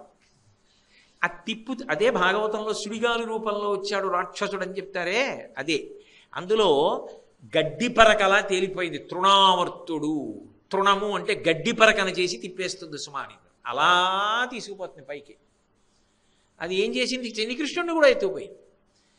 ఆయన కావాలని ఏడిచేవాడు ఉంటే వాడిని చంపి ఆయన వస్తాడు. ఆయన కావాలని ఏడిచింది యశోద, అందుకని ఆయన ఏం చేశాడు, వాడిని పట్టుకు చంపేసి మళ్ళీ తాను తనంతగా యశోదకి దక్కాడు. ఆయన కావాలని లోపల ఆర్తి ఉంటే తృణావర్తుడు మరణిస్తాడు, మనం బ్రతుకుతాం. కామము ఎప్పుడు పట్టుకుంటుందో ఎవ్వరికీ తెలియదు. ఏదో చిన్న సంకల్పంగా వస్తుంది, అది సత్సంకల్పం అనుకోండి, మంచి గొడవ లేదు. నేను బాగా సంగీతం నేర్చుకోవాలి అనో పట్టుదల వచ్చింది అనుకోండి, మంచిదే. నేను ఏది ఏమైనా సరే భ్రమరాంబాష్టకం కాగితం లేకుండా చదవాలన్నాను అనుకోండి, మంచిది. కానీ అక్కర్లేని విషయాల వైపు వెళ్ళిపోయింది అనుకోండి, అది తిప్పేస్తుంది. అలా తిప్పేయడం మొదలెట్టింది అనుకోండి, ఆయన ఏం చేస్తూ ఉంటాడు అంటే అగ్నిని ఆర్పడానికి నెయ్యి పోస్తూ ఉంటాడు. ఎదురుగుండా అగ్ని రగులుతోంది అనుకోండి, అక్కడ నేతి జాడి ఉంది, ఆ నెయ్యి వేడికి కరిగిపోయింది. తెలియక పిల్లాడు ఏం చేశాడు, నీళ్ళలాగే ఉంది కదా అని పట్టుకెళ్ళి అగ్నిలో పోశాడు, భగ్గున మండుతుంది. అగ్నిలో నెయ్యిని పోస్తే అగ్ని మరింత రగిలినట్టు మనసులోకి వచ్చిన ప్రతి కోరికని తీర్చుకునే ప్రయత్నం చేస్తే కొత్త కోరికలు పుట్టి తిప్పుతూనే ఉంటాయి. ఈలోగా ఆయుర్దాయం అయిపోతుంది, హీనోపాధుల్లోకి వెళ్ళిపోతాడు. అందుకే ఎక్కడో అక్కడ తృప్తి. అవసరమన్నది ఎప్పుడైనా ఉండొచ్చు, దాన్ని ఎవరు కోరిక అనరు. అసలు అవసరమన్నది ఉండవలసింది, తప్పేం లేదు. అందులో అడగడం కూడా తప్పు కాదు. అర్థో జిజ్ఞాసురర్థార్థి జ్ఞానీచ భరతర్షభాన ఆయనే ఒప్పుకున్నాడు. అది ఏం చేస్తుందంటే ఆ కామము నన్ను పట్టుకుంటోంది అని గ్రహిస్తాడు. అమ్మవారి అనుగ్రహం కలిగిందనుకోండి, నన్ను గడ్డిపరకని చేస్తోంది, నేను తిరుగుతున్నాను, అక్కరలేని విషయాల జోలికి నేను వెడుతున్నాను, నా జీవితం నిష్ప్రయోజనం అయిపోతుంది. ఇక మళ్ళీ ఇది రమ్మంటే వస్తుందన్న నమ్మకం ఏం లేదు మనుష్య జన్మ. మళ్ళీ నాకు స్వరపేటికి ఉంటుందని ఏమిటి నమ్మకం మిగిలిన ప్రాణులకు లేదు, నాకుంది. కాబట్టి నేను సద్వినియోగం చేసుకోవాలి. అప్పుడు ఏం చేస్తాడంటే ఈ కామాన్ని గెలవాలి అనుకున్నవాడు భగవద్ధ్యానమునందు ప్రవేశిస్తాడు. అది ఈశ్వరుడికి సంబంధించినవి ఏవో వింటూ ఉండడం, ఆయనని ధ్యానం చేస్తూ ఉండడం, ఆయన గురించి ఆలోచన చేస్తూ ఉండడం, అది ఉపాసన, దగ్గరగా ఉండడం. అప్పుడు ఒకటి తీరలేదు, ఏమో ఈశ్వరుడు ఎందుకు ఇవ్వలేదు, వాంఛితార్థ ప్రదాయిని, ఆ కోరిక నాకు తీరితే ప్రమాదమేమో అందుకే తీర్చలేదేమో అమ్మ, వదిలేస్తాడు. అది తీరింది, ఓ నేను అర్హుడను అనమాట, ఇచ్చింది. ఇప్పుడు ఇవ్వకూడదేమో అందుకు ఇవ్వలేదు. ఎప్పుడు ఇవ్వాలో ఆవిడికి తెలీదా? ఇప్పుడు ఇవ్వలేదని నేను ఆవిడ్ని నింద చేయడం ఏంటి, నేను అందుకు నింద చేయనంటాడు. అది భగవద్ధ్యానం ఏం చేస్తుందంటే శాంతికారకం, కామము ఉద్వేగకారకం, దానికి విరుగుడిది. అది అమ్మవారు మనసులో తట్టేటట్టు చేస్తుంది. ధియో యోన ప్రచోదయాత్, బుద్ధిని ప్రేరేపణ చేసి విడుదల చేయించడానికి ఏం చేస్తుందంటే వాడు భగవద్భక్తి ఎందు ఊంచుకుంటాడు. ఓ కష్టం వచ్చిందనుకోండి, చిన్న కష్టం, విచలితుడైపోయేవాడు పూర్వం. ఇప్పుడు ఒక కష్టం వచ్చిందనుకోండి, ఎంతమంది కష్టాలు పడలేదండి. కాలోహి దురతిక్రమ, సీతమ్మ పడ్డ కష్టాలు కన్నా నీ పడిన కష్టాలు పెద్ద కష్టమా ఏమిటి అంటాడు తప్ప, కష్టానికి కుంగిపోడు, ఏదైనా కలిసి వచ్చిందని పొంగిపోడు. తుల్య నిందాస్తుతిర్మౌని సంతుష్టో ఏనకేనచిత్ తనికేత స్థిరమతి భక్తిమాన్ మే ప్రియో నరః అన్నట్టు ప్రశాంతంగా ఉంటాడు. ఇప్పుడు కామము కదిపేస్తే ప్రశాంతత అలా ఉండేటట్టుగా చేస్తుంది. అలా చెయ్యగలిగినది ఇది, రాటుని పోటుని తట్టుకుని ప్రశాంతత పొందేటట్టు చెయ్యగలిగినది భగవద్భక్తి. అందుకే కామము భక్తి, భక్తి అంటే ప్రేమ, ప్రేమ యొక్క వేరొక పేరే భక్తి. భగవంతుని యందు ప్రేమ భక్తి. కామమునకు ప్రేమకి పెద్ద భేదం ఒకటి ఉంటుంది. కామం ఏం చేస్తుందంటే పాషాణం చేస్తుంది మనిషిని. ఇటక తయారు చేసినప్పుడు చూడండి, మామూలుగా అగ్నిలో కాల్చడం కాదు, ఊకలో కాలుస్తారు. తుషాగ్ని అని అలా రగులుతూనే ఉంటుంది, గట్టిగా అవుతుంది, మెత్తటి మట్టి గట్టి ఇటకలా తయారవుతుంది. భగవద్భక్తి ఏం చేస్తుందంటే ఇటక లాంటి వాణ్ణి మెత్తగా కరిగిపోయేటట్టు చేస్తుంది. అందుకే భగవద్భక్తి ఎందు ఏమవుతాడంటే ఎవరి కొరకు బయలుదేరాడో వాడి ఎందు లీనమైపోతాడు. ఓ ఉప్పు బొమ్మ ఒకటి, ఉప్పు బొమ్మ అంటే ఎక్కడి నుంచి రావాలి, సముద్రంలోంచి ఉప్పు వచ్చింది, ఆ ఉప్పుతో ఓ బొమ్మ వచ్చింది, ఆ బొమ్మ అంది దానికి ఎవడో ప్రాణప్రతిష్ఠ చేశాడు, భండాసురుడికి చేసినట్టు. ఆ ఉప్పు బొమ్మ అంది నేను సముద్రపు లోతు కనిపెట్టాలి, అది మా అమ్మ ఒడి కదా అంది. కనిపెట్టు, ఎవరొద్దన్నారు? ఆ ఉప్పు బొమ్మ సముద్రం అడుక్కి వెళ్ళడం మొదలెట్టింది. సముద్రం అడుక్కి వెళ్ళడానికి ప్రయత్నించిన ఉప్పు బొమ్మ సముద్రం అడుక్కెళ్ళి లోతు కనిపెట్టి పైకి వచ్చేస్తుందా? మధ్యలోనే సముద్రంలో కలిసిపోతుంది. ఇక ఉప్పు బొమ్మ లేదు, ఉప్పు నీటిలో కలిసిపోయింది. అలా భక్తి ఏం చేస్తుందంటే చివరికి భగవంతుని యందు ఐక్యమైపోయేట్టు చేస్తుంది. కామము పాషాణం చేసేస్తుంది. అది రెండిటికి భేదం. అందుకే భక్తి యందు పరమ చిత్తశాంతి. అందుకే శంకర భగవత్పాదులు శివానందలహరి చేస్తూ అంకోలం నిజబీజ సంతతి రయస్కాంతోపలం సూచికా సాధ్వీ నైజ విభుం లతాక్షితిరుహం సింధు సరిద్వల్లభం ప్రాప్నోతీహ యథా తథా పశుపతే పాదారవిందద్వయం చేతో వృత్తిరుపేత్య తిష్టటి సదా సా భక్తిరిత్యుచ్యతే అంటారు. కదిలి కదిలి కదిలి కదిలి నది వెళ్ళి సముద్రమునందు కలిసిపోతే ఇక నది సముద్రము అని రెండు లేవు. నది నీరు లేదు, నది పేరు లేదు, నది నీటి రుచి లేదు, సముద్రమునందు కలిసిపోయింది, ఇక విడదీయలేరు. భక్తి భగవంతుని యందు మొదలై భగవంతుని యందు పరిసమాప్తమైపోతుంది. కరిగిపోయేటట్టు చేసేది భక్తి. అందుకే అది శాంతినిస్తుంది. భక్తి శాంతికారకము, కామము ఉద్వేగ కారణం. ఉద్వేగ కారణమైన కామమును తొలగించి భగవద్భక్తినిచ్చి శాంతినిస్తుంది ఆవిడ. అప్పుడు ఏం చేస్తాడంటే ఏది రానివ్వండి ఆయన్ని ఆశ్రయించి ఉంటాడు. దానికి ఎవరినో వీళ్ళ వల్ల నాకు అనడం కాదు, నా పురాకృత కర్మ విశేషానికి ఫలితం ఇలా వచ్చిందంటే అంటాడు. దీన్ని భరించలేకపోతున్నాను కాబట్టి ఈశ్వర ఇంకెప్పుడు ఇటువంటి తప్పులు చేయకుండా నన్ను కాపాడంటాడు. అందుకే అది తనకు శాంతి, తన చుట్టూ ఉన్న వాళ్ళకి శాంతి. షడ్వైరివర్గాపహాం. ఆవిడ ఏం చేస్తుంది అంటే కామము ఎక్కడ ఉద్ధృతమైనదో అక్కడ భగవత్ సంబంధమైన ధ్యానము కలిగేటట్టు చేస్తుంది. ఆ పెనుమార్పు తీసుకొస్తుంది. తెలియకుండానే ఇందులోంచి అందులోకి ఎడతాడు. ఇక్కడ ఎంత వేగంగా ఉండేవాడో అక్కడ అంత వేగంగానూ ఉంటాడు. ఇప్పుడు ఏం చేస్తాడు? నిద్ర లేచిన దగ్గర నుంచి ఏదో ఎప్పుడు తెల్లవారుతుంది, తెల్లవారక ముందు నేను స్నానం చేయాలి, ఏదో పూజ చేసుకోవాలంటాడు, గుడికి వెళ్ళాలంటాడు, ప్రదక్షిణం చేయాలంటాడు, అందరిలో భగవంతుడు ఉన్నాడంటాడు, నేను తినడమే కాదంటాడు, నలుగురికి పెట్టాలంటాడు, పూజ చేసుకోవాలంటాడు, శారదా నవరాత్రులు వస్తున్నాయి, ఇవి నిరర్థకం అయిపోతే ఎలా, ఈ 10 రోజులు నేను చెయ్యాలి కదా అంటాడు. ఉత్సాహంగా పరిగెడతాడు. అంతేగాని మానసికంగా కుంగిపోయి నా కర్మ ఇంకా 9 రోజులు ఉన్నాయా అంటూ వెళ్ళడం. 9 రోజులే ఉన్నాయా అని బాధపడుతూ పెడతాడు. ఆ ఉత్సాహమునిస్తుంది కామముతో ఉన్నప్పుడు. కామం అంటే అన్ని వేళలా స్త్రీ పురుష సంబంధం కాదు, కోరికలు అని. అక్కడ ఉద్వేగంతో ఎలా తిరిగేవాడో సంతోషం కోసం ఇక్కడ కూడా ఆ సంతోషం కోసం అలాగే తిరుగుతాడు. అంటే లౌకిక కామము ఈశ్వర కామముగా మారుతుంది, ధ్యాన స్థితిని ఇస్తుంది. అది ఇచ్చి ఇది తీస్తుంది. అప్పుడు తిరుగుతాడు, ఇప్పుడు తిరుగుతాడు. కానీ ఆ తిరగడంలో తనకి అశాంతి, తన చుట్టూ ఉన్న వాళ్ళకి అశాంతి. ఇప్పుడు తిరుగుతాడు, తనకు శాంతి, తన చుట్టూ ఉన్న వాళ్లకు శాంతి. అలాగే క్రోధం, అదొక భయంకరమైనటువంటి శత్రువు. క్రోధం అనేటటువంటిది ఒకటి ఉందనుకోండి, ఆయన ఎంత మంచివాడు కానివ్వండి, ఎన్ని మంచి గుణములు ఉండనివ్వండి, ఆయన ఇంటికి వస్తున్నాడంటే భయం, ఇంట్లో ఉన్నాడంటే భయం, ఆఫీస్కి వస్తున్నాడంటే భయం, ఎక్కడికి వస్తే అక్కడే భయం.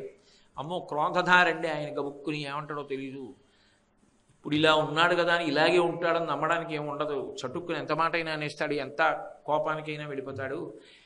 చిత్రం ఏమిటంటే కోపానికి ఒక గొప్ప లక్షణం ఉంటుంది. వాడు తనకి తాను కితాబునిచ్చుకుంటాడు. ఆఖరు నాకు చాలా కోపం అండి అంటాడు. అంటే అలా ఉండడం గొప్ప అని అనుకుంటూ ఉంటాడు. అది అజ్ఞానమేగా. తన శత్రువుని తాను కౌగిలించుకుంటున్నాడు, అగ్నిని కౌగిలించుకుంటున్నాడు. శలభము అగ్ని మీదకి వెళ్ళినట్టు పెడుతున్నాడు. ఈ క్రోధమును తీయడానికి ఆవిడ ఏం చేస్తుందంటే సాధన యందు క్షమను ప్రవేశపెడుతుంది, ఓర్పు కలుగుతుంది. సాధారణంగా కోపం ఎందుకు వస్తుంది? అవతలవాడు తప్పు చేశాడని. అవతలవాడు ఏంటలా మీ ఇష్టం వచ్చినట్టు అని కోప్పడతాడు. కానీ వెంటనే ఆలోచన రావడం మొదలవుతుంది, మనం ఎప్పుడూ చేయలేదేమిటి? ఈ ఆలోచన రాగానే అసలు నాకేం అర్హత ఉంది ఇంకోళ్ళని దెబ్బలాడడానికి? నేను ఎప్పుడూ తప్పు చేయకపోతే వాడు తప్పు చేశాడని దెబ్బలాడాలి. మరంటే కోపం తెచ్చుకోడా? కోపం నటిస్తాడు. వ్యవస్థని దిద్దడానికి కోపం వచ్చినట్టు నటిస్తాడు కాబట్టి ఎప్పుడు కావాలంటే అప్పుడు వదిలేస్తాడు. ఆయన కోట్లకు పడగలెత్తినవాడు. ఎప్పుడైనా ఎక్కడికైనా వెళ్ళి ఏదైనా 4 వస్తువులు కొనుక్కోవాలంటే సింగపూర్ వెళ్ళి కొనుక్కుంటాడు. ఆయన కటిక దరిద్రుడి వేషం వేశాడు. అన్నం లేక స్పృహ తప్పి పడిపోయినట్టు నటించాడు. 50 రూపాయలు టికెట్ పెట్టి కొనుక్కుని వెళ్ళిన వాళ్ళందరూ కళ్ళమ్మట నీళ్లు కార్చి ఎంత బాగా నటించాడో అన్నారు. ఆయనకి పద్మ అవార్డు ఇచ్చారు. నిజ జీవితంలో ఆయన దరిద్రుడా? కాడు. అలాగే కోపాన్ని నటిస్తాడు. అమ్మో ఎంత కోపం వచ్చిందో అనుకుంటారు, ఉట్టిది. ఆయన వెంటనే వదిలేయగలడు, నటనేగా. ఆ వేషం విప్పేస్తే ఆయన కోటీశ్వరుడు, పెద్ద కారులో ఇంటికి వెళ్ళిపోతాడు. చూసినవాడు ఏడుస్తాడు, అబ్బో పాపం కథానాయకుడు ఎంత బాధపడుతున్నాడో అన్నం లేకని. నిజానికి ఆయనే అన్నం లేనివాడు ఏం కాదు. అలాగే కోపాన్ని నటిస్తాడు తప్ప కోపమునకు వశపడడు. క్షమ, ఓర్పు. ఎంత ఓర్పు పడతాడంటే నా గురించి ఏం తెలుసండి అని కోప్పడతాడు. తెలియకేగా పాపం చేశారు, పొరపాటును నువ్వు అనుకుంటున్నావుగా, అయినప్పుడు ఎందుకు దాని గురించి అంత బాధపడిపోతావు? ఈశ్వరుడు వాళ్ళకి నాకు స్నేహము కుదుర్చుగాక, పరస్పరము అవగాహన కలుగుగాక. ఓర్పు పట్టు, భగవంతుణ్ణి ప్రార్థన చెయ్యి అని క్షమతోటి కోపాన్ని గెలుస్తాడు. అందుకే క్షమాదానం, క్షమాయజ్ఞం, క్షమా సత్యం హి పుత్రికాః, క్షమా ధర్మం, క్షమా యశః, క్షమయావిష్టితం జగత్ అన్నాడు కుశనాభుడు రామాయణంలో. అసలు క్షమాదానం, లోకంలో ఎన్నో దానాలు చేయక్కర్లా, ఓర్పు పట్టడం కన్నా గొప్ప దానం చేసిన వాడు లోకంలో ఇంకోటి ఉండడం. క్షమాయజ్ఞం, ఎన్నో యజ్ఞములు చేసిన వాడితో సమానం ఓర్పు పట్టినవాడు. క్షమా సత్యం హి పుత్రికాః, క్షమయే సత్యము, సత్యమే ఈశ్వరుడు. సత్యమేవేశ్వరో లోకే సత్యం పద్మాశ్రితా సదా, సత్యమూలాని సర్వాణి సత్యాన్నాస్తి పరమం పదం అంటాడు రాముడు. సత్యమే ఈశ్వరుడు, సత్యం శివం సుందరం. ఆ ఓర్పే సత్యం, ఓర్పే ధర్మము, ఓర్పే సమస్తము. అసలు ఆ ఓర్పు లేని నాడు ఈ లోకము లేదు. ఎవరో చిన్నవాడికి కోపం వచ్చిందనుకోండి పర్వాలేదు, బాగా శక్తి ఉన్నవాడికి కోపం వస్తే వాడు లోకాలను పాడి చేసేయడు. ఎవరికి ఓర్పు ఎక్కువ ఉండాలంటే ఎవడు బాగా చదువుకున్నాడో, ఎవడు బాగా శక్తివంతుడో వాడే ఎక్కువ ఓర్పుతో ఉండాలి. నేను చాలా గొప్పవాడిని కాబట్టి నాకు ఓర్పు తక్కువ అంటే కుదరదు. పెద్ద పెద్ద స్థానములలో ఉన్న వారికి ఎక్కువ ఓర్పు ఉండాలి. కాబట్టి క్షమా ఇది తీసేస్తుంది, అది పెట్టేస్తుంది. ఇప్పుడు ఏమవుతుంది, ఇన్నాళ్ళు కోపం, ఇప్పుడు ఆ కోపం పోయింది, ఓర్పు, నవ్వుతాడంతే. ఓన్లెద్దరో అంటాడు, అది ఒక నాటకం, అలా జరుగుతుంటాయి లోకంలో అంటాడు అని తన కర్తవ్యంలో తాను ఉంటాడు. లేకపోతే తన కర్తవ్యం నశించిపోతుంది, విచలితుడైపోతాడు. అలా అవ్వకుండా ఊంచుకుంటాడు, ఊంచుకుని ముందుకెడతాడు.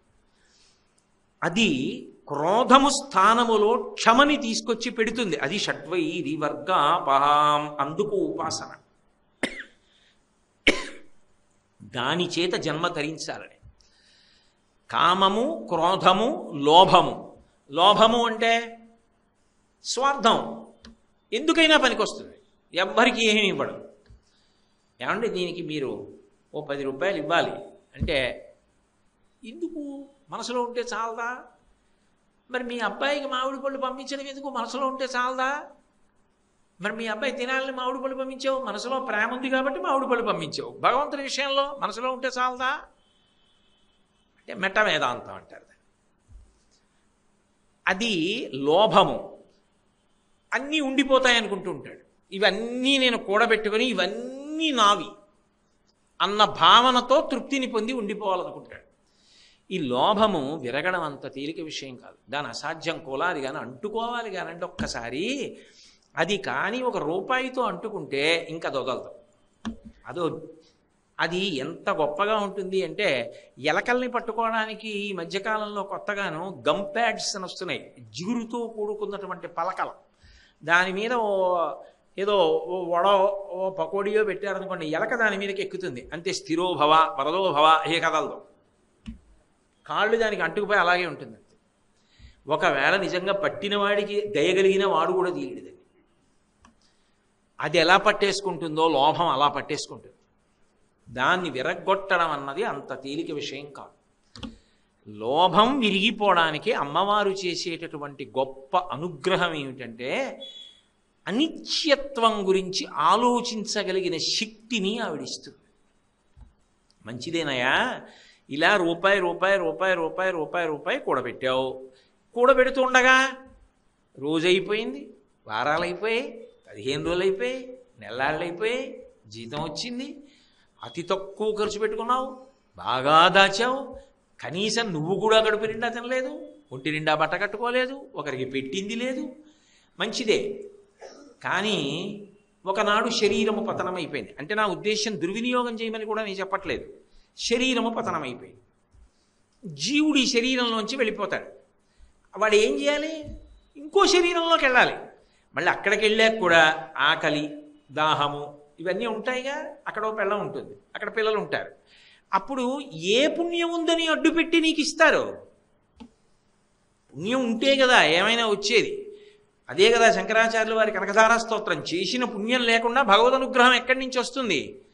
ఒరే, ఇవాళ వీళ్ళందరూ నా చుట్టూ ఉన్నారు, కుటుంబంలో మంచిదే, భార్యని పోషించవలసిందే, భార్యకు గొలుసు చేయించవలసిందే, బిడ్డల్ని ప్రేమగా చూడవలసిందే, వాళ్ళకు కొంత పెట్టవలసిందే. వాళ్ళతో పాటు కనపడని వాడు ఇంకోడు ఉన్నాడు, నీ జీవుడు. వాడు ఇవాళ వీళ్లతో ఉన్నాడు. ఈ శరీరము ఊపిరి ఆగిపోతే ఇక వాడికి వీళ్ళకి సంబంధం లేదు. ఫోటో గోడ మీద అంతే, ఉత్తర క్షణం వాడి ఫోటో పెట్టేస్తారు అక్కడ. అంతవరకు ఎందుకు, ఈ శరీరాన్ని అలా తీసుకొచ్చి ఇలా ఇంటికి వచ్చేటప్పటికి అక్కడ బల్ల మీద ఫోటో పెట్టి ఉంటుంది దండేసి, అన్ని అనుబంధాలు పోయి.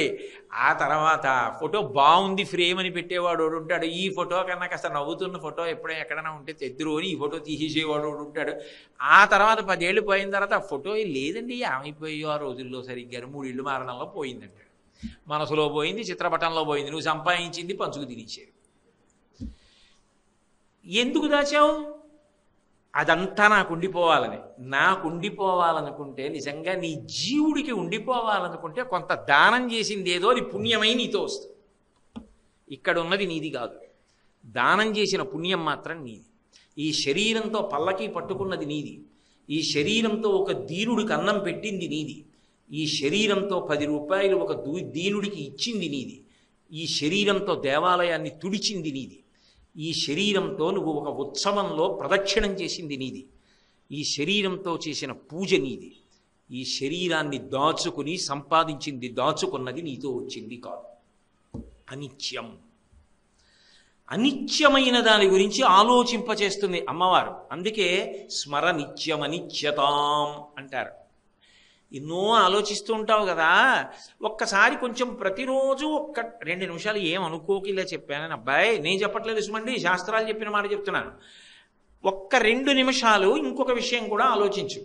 మా తాతగారు ఉండేవారు, మెళ్ళలో పెద్ద పెద్ద బంగారం గొలుసులు అవి వేసుకునేవారు, మంచి పండితుడు, పొందుకర్ర పట్టుకు తిరుగుతుండేవారు, చాలామందికి భోజనం పెట్టారు, ఓ సత్రవు కట్టారు, ఓ గుడి కట్టారు, ఓ రామాలయం కట్టారు, ఎన్నో చేశారు.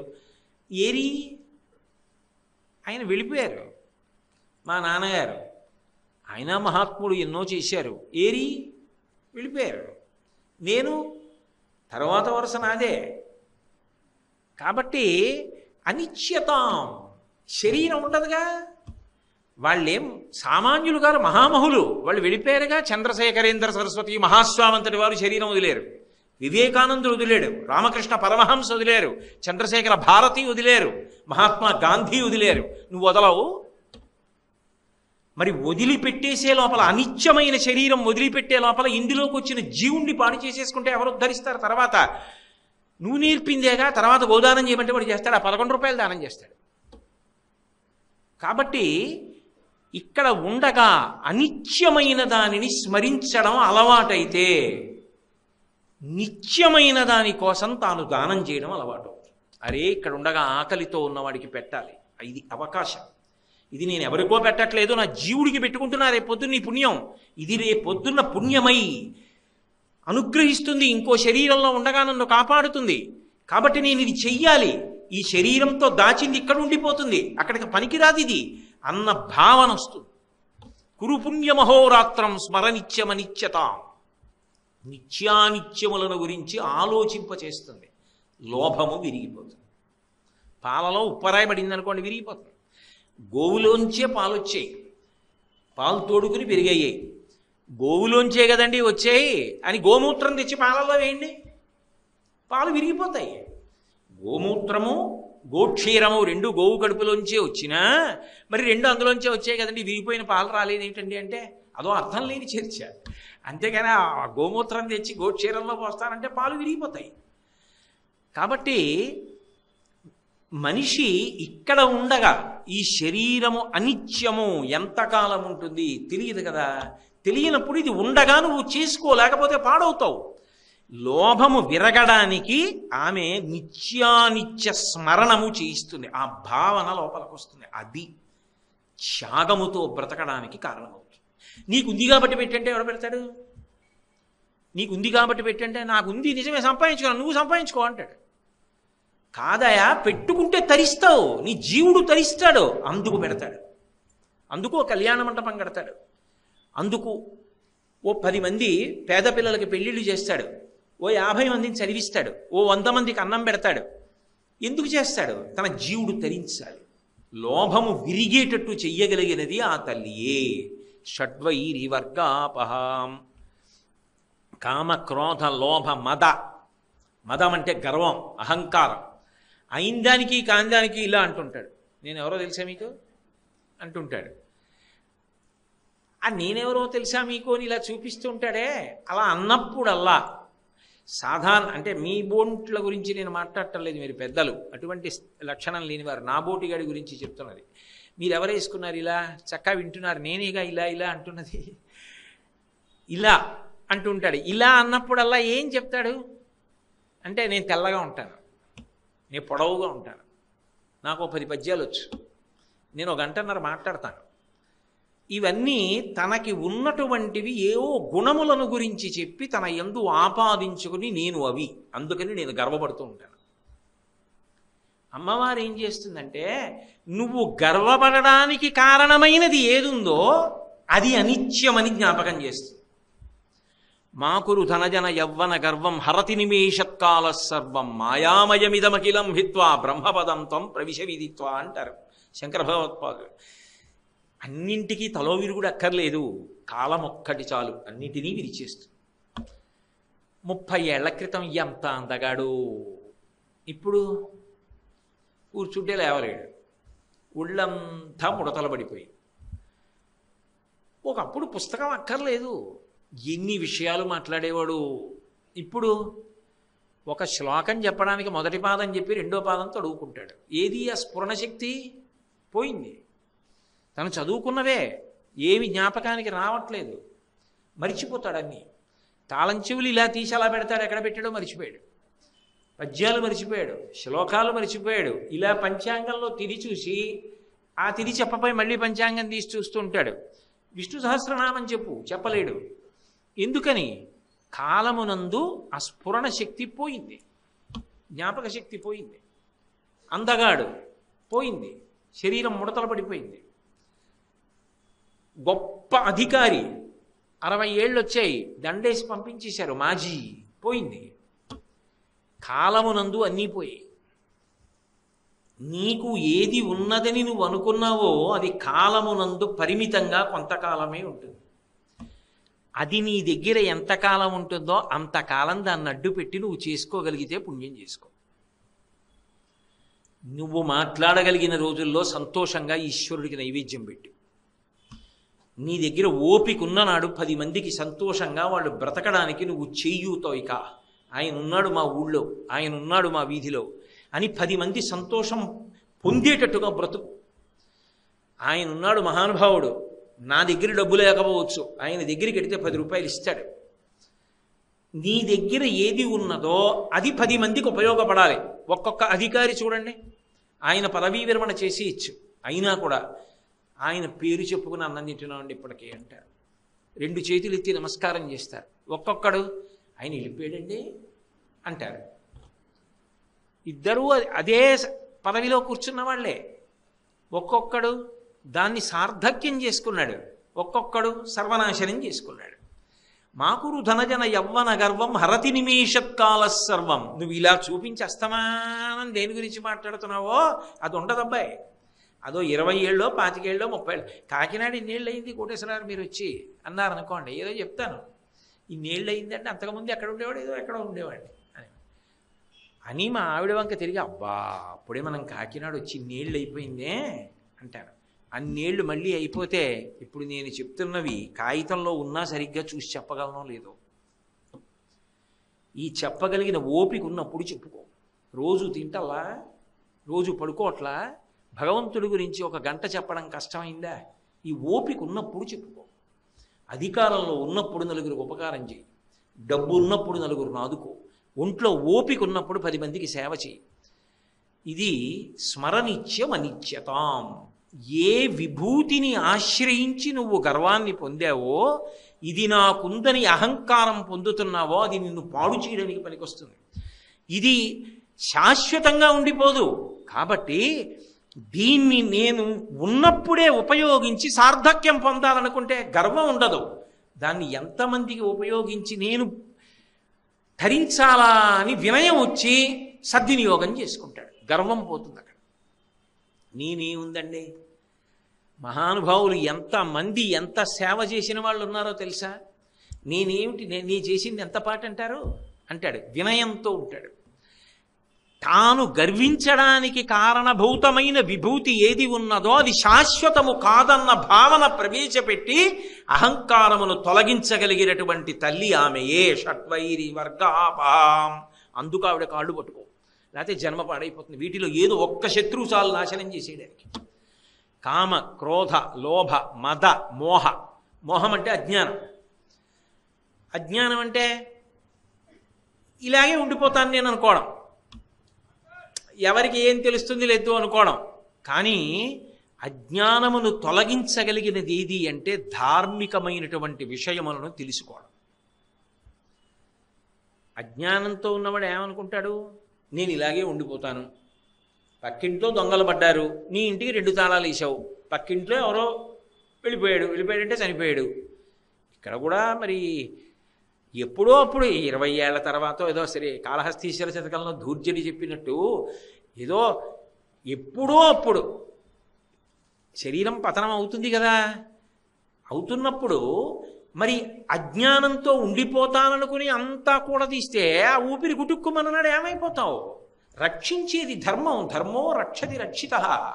త్రేతాయుగంలో ధర్మాచరణం చేసిన రామమూర్తి కథ కలియుగంలో కూడా తల్లిదండ్రులు బిడ్డడికి అన్నం పెడుతూ అదే చెప్తున్నారు, రే రాముడంత ధర్మాత్ముడివి కా అంటున్నారు. ధర్మము శాశ్వతత్వాన్ని ఇస్తోంది, ధర్మము అజ్ఞానాన్ని తీసేస్తుంది. అందుకే ఆచారం సదాచారం, దురాచారం ఏది ధర్మమో దాన్ని విడిచిపెట్టడమే దురాచారం. ధర్మము ఎప్పుడూ తనతో పాటు 10 మంది శాంతియుతంగా ఉండేటట్టుగా మాట్లాడుతుంది. ఆ ధర్మాన్ని పట్టుకున్న నాడు నువ్వేమవుతావు? నీ అజ్ఞానము తొలగిపోతుంది. ధర్మచట్రములో ఇమిడినవి చేస్తాను అనుకో, ధర్మచట్రంలో ఇమడలేదు నేను చేయను, అదొక్కటే పరీక్ష పెట్టుకో జీవితంలో చాలు. ఓ కోరిక పుట్టింది, పుట్టని, దానికి అలవాటు అలా ఎప్పటి నుంచో పుడుతున్నాయి, కానీ ఇవాళ నుంచి ఓ నియమం పెట్టుకున్నా, మంచిదే. ఏమంటావు? పక్కింట్లో చిన్నపిల్ల ఒక్కతే ఉంది, తెలియక వడ్డాణం తీసి పక్కన పెట్టింది, ఏమంటావు? నీ మనవరాలికి వడ్డాణం లేదు, తెచ్చేయమంటావా? ధర్మచట్రంలో ఇముడుతుందా? ఇమడదు. నువ్వు అరిచి గీ పెట్టిన తేనం. వడ్డాణం మనవరాలు ఎట్టుకుంటుంది, నా బతుకు ఏమైపోతుంది, రేపొద్దున నన్ను జీవుడు ఏమైపోతాడు, నోరు మూయి, నేను రాను. ఇదే భగవాన్ రమణులు అంటారు, కొన్ని కోట్ల జన్మలుగా మనసు చెప్పిన మాట వినడం నువ్వు అలవాటు చేసుకున్నావు. సాధనలో ఏదో ఒకనాడు మనసు చెప్తున్న సలహాలని ఎందుకు ఇలా చెప్తావని నిలదీసి అడగడం నువ్వు అలవాటు చేసుకో. అదే సాధన, అది ఉపాసన. కాబట్టి ఇప్పుడు ధర్మచట్రంలో ఇమడలేదు, నేను చేయను. ధర్మచట్రంలో ఇముడుతుంది, చేస్తాను. చక్కెర పొంగల్ తినాలనుంది, చేయించుకో ధర్మపత్నితో. చక్క నైవేద్యం పెట్టు, ఇంటికి వచ్చిన వాళ్ళకి ఇంత మధుర పదార్థం పెట్టు, ఎవరైనా పేదవాళ్ళని పిలిచి ఇంత చక్కెర పొంగల్ పెట్టి తినండి అమ్మా అని, మిగిలింది నువ్వు మీ ఆవిడ తినండి. ఎవరు వద్దన్నారు? చక్కెర పొంగల్ తింటే తప్పని ఎవడు చెప్పాడు? ధర్మచట్రంలో ఇమిడింది చెయ్యి, ధర్మచట్రంలో ఇమడదు చెయ్యకు, అదే అజ్ఞానాన్ని తీసేస్తుంది. కాబట్టి అమ్మవారు ఏం చేస్తుందంటే మోహము అజ్ఞానాన్ని తీసేయాలనుకున్నప్పుడు ధార్మికమైనటువంటి నిష్టనిస్తుంది. ఎందుకో ఎక్కడో ఏదో వింటాడు, అంతే మార్పు వస్తుంది. ధర్మచట్రంలో ఇమడనిది నేను చేయనంటాడు, అంతే. అదే అజ్ఞాన దాహకత్వం. ఆ ధర్మమే వాడిని చిట్ట చివరికి శాశ్వతుణ్ణి చేసి కట్లన్నీ విప్పేస్తుంది. ఒకటేనండి, అజ్ఞానముతోనూ చేస్తారు, ధర్మాన్ని పట్టుకున్నప్పుడు చేస్తారు. రెండింటికి తేడా ఏమిటో తెలుసా? ఒకటి కట్టేస్తుంది, ఒకటి ఇప్పేస్తుంది. ఇప్పుడు నేను తాడట్టుకొచ్చి దీన్ని ఇలా అన్నాను అనుకోండి, కట్టేశాను. ఇలా అన్నాను అనుకోండి, ఇప్పేశాను. ధర్మం ఇలా అంటుంది, ఇప్పేస్తుంది. మోహం కట్టేస్తుంది. ఆవిడ ధర్మాన్ని తెచ్చి పెడుతుంది, కట్లు ఇప్పేస్తుంది. మోహం మనం తెచ్చుకున్నది, కట్టేస్తుంది. మన ఏవ మనుష్యానాం కారణం బంధమోక్షయో షడ్వైరి వర్గాపహాం కామ క్రోధ లోభ మద మోహ మాత్సర్యం. మాత్సర్యం అంటే అవతల వాడికి పేరు వచ్చింది, ప్రతిష్ఠ వచ్చింది, ఏదో గౌరవాన్ని పొందాడు, లేకపోతే డబ్బు ఎక్కువ ఉంది, మంచి అధికారంలో ఉన్నాడు, ఏదో 10 మంది పొగుడుతున్నారు, చాలా బాగా రాస్తాడు, నాకన్నా మంచి నిర్ణయం చేస్తాడు. శ్లాఘించవలసినటువంటిది పోయి ఆయనని ఎలా పాడు చేద్దామనో ఆలోచన వస్తుంది. ఓ ఆలోచన రావడం మాట దేవుడెరు, ఆయన దుఃఖపడ్డాక వీడు సంతోషపడతాడు. అది మాత్సర్యం అంటారు. ఏమిటి వస్తుంది దానివల్ల? తాత్కాలికంగా మనసుకి ఓ సంతోషం కలిగితే కలగవచ్చు. కానీ జీవుడు ఎంత పాపాన్ని మూట కట్టుకుంటున్నాడు. అందుకే అన్నిటికన్నా అత్యంత ప్రమాదకరమైనటువంటి శత్రువు మనసులోకి రాకూడనిది ఏది అంటే మాత్సర్యము. అయితే విచిత్రం ఏమిటో చెప్పనా? ఏ అభ్యాసము, ఏ ఉపాసన, ఏ కళాశాలకి వెళ్ళక్కర్లేదు, ఏ సంస్థలో జాయిన్ అవ్వక్కర్లేదు, ఏ ప్రవచనానికి వెళ్ళక్కర్లేదు, ఉపన్యాసం చదవక్కర్లేదు, పుస్తకం చదవక్కర్లేదు, నేర్చుకోక్కర్లేదు, వచ్చేస్తాయి షడ్వైరి 6 శత్రువులు. ఏమండి నాకు బాగా కోరికలు పుట్టాలంటే ఏం చేయాలండి? వ్రతం ఉంటుందా అని అడగక్కర్లా, అవే వస్తాయి. ఏమండి నాకు కోపం ఎలా వస్తుందండి అని అడగక్కర్లా, అదే వస్తుంది. నాకు లోభం ఎలా వస్తుందని అడగక్కర్లేదు. చిన్న పిల్ల ఓ చిన్న బిస్కెట్ల ప్యాకెట్ ఇచ్చారనుకోండి, 3 తిని మంచం కింద దాచేసి, ఇందాక బిస్కెట్ల ప్యాకెట్ ఇచ్చాను కదమ్మా, ఇంటికి ఎవరో వచ్చారా, అన్నయ్యకి 2 పెట్టు అన్నారనుకోండి, తినేశానుగా లేవు అంటుంది. లోభం. దానికి ఏం ఎవరో తాతగారు ఎవరో కూర్చోబెట్టి, అమ్మా నువ్వు బిస్కెట్లు తినేసి ఇంకా ఉన్నా కూడా లేవని చెప్పవలెనో అని పాఠాలు చెప్పరు, వచ్చేస్తుంది. మాత్సర్యం వచ్చేస్తుంది. విరగడానికి ఉపాసన చేయాలి. అమ్మవారి అనుగ్రహం కలిగితే ఇది పోతుంది.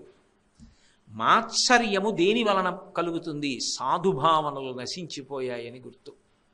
నీ యందు సౌజన్యం పోయింది. అసలు నువ్వు తప్ప ఇంకొకడు నీకన్నా గొప్పగా ఉంటాడన్నది అంగీకరించలేని స్థితికి వెళ్ళిపోయావు. సమాజం అన్న తర్వాత ఎప్పుడూ 3 శ్రేణులు ఉంటాయి. నీకన్నా అధికులు ఉంటారు, నీతో సమానులు ఉంటారు, నీకన్నా కిందకున్న వాళ్ళు ఉంటారు. ఉన్నతుడి యొక్క లక్షణం ఏంటి? తనకన్నా అధికుడు కనబడినప్పుడు ఈ స్థానంలో నిలబడడానికి నేను ఇంత పరిశ్రమ చేస్తే ఆయన అంత గొప్పగా చేయగలుగుతున్నాడంటే ఎంత సాధన చేశాడో అని నమస్కారం చేస్తాడు. సమానుడు కనబడ్డాడనుకోండి, నేను ఎంత కష్టపడితే ఈ స్థానానికి వచ్చాను, ఆయన అంత కష్టపడ్డాడు కదా, ఆయనతో స్నేహభావం చూపిస్తాడు. తనకన్నా కిందవాడు ఉన్నాడు అనుకోండి, పైకెక్కాలని తాపత్రయంలో ఉన్నాడు, ఈశ్వర అనుగ్రహించి ఇన్ని పైనికి తీసుకురా అని ప్రార్థన చేస్తాడు. అది సాధుభావన. అది లేదనుకోండి, కిందవాడిని చూస్తే నిరసన, బే నా సబార్డినేట్ అండి అంటాడు. నీతో సమానంగా ఉద్యోగంలో ఉన్నవాడు అనుకోండి, ఆఫ్టర్ ఆల్ ఎన్ ఈక్వలెంట్ కౌంటర్ పార్ట్ అంటాడు. ఆయన నాతో ఈక్వలెంట్ అంటాడు. తనకన్నా పెద్ద అధికారి కనబడితే ఏదో అయిపోయాడు కానండి ఆయనకి వచ్చు అంటాడు. మనం రాస్తే సంతకం పెడతాడు కానండి ఆయనకేం రాదు. 3 దగ్గర తనే గొప్ప. సాధుభావన లేదు. సాధుభావన లేకపోతే వాడికి బరువు, వాడి జీవుణ్ణి పాడు చేసుకుంటాడు, ఇంటికి బరువు, పిల్లలకి ఇదే అలవాటు, ఎక్కడికెడితే అక్కడ బరువు. అయితే మిగిలినవి ఏవైనా విరుగుతాయేమో కానీ మాత్సర్యము పోవాలంటే మాత్రం ఈ జన్మ ఉపాసన ఒక్కటే కాదు, గత జన్మలలో చేసినటువంటి ఉపాసన కూడా కలిసి వస్తే దానికి తగినటువంటి పరిష్కారం పరమ భాగవతోత్తములు సాధుమూర్తులైనటువంటి వాళ్లతో స్నేహం ఏర్పడి వాళ్లతో కలిసి బ్రతకగలిగిన అదృష్టం ఇస్తుంది ఆవిడ.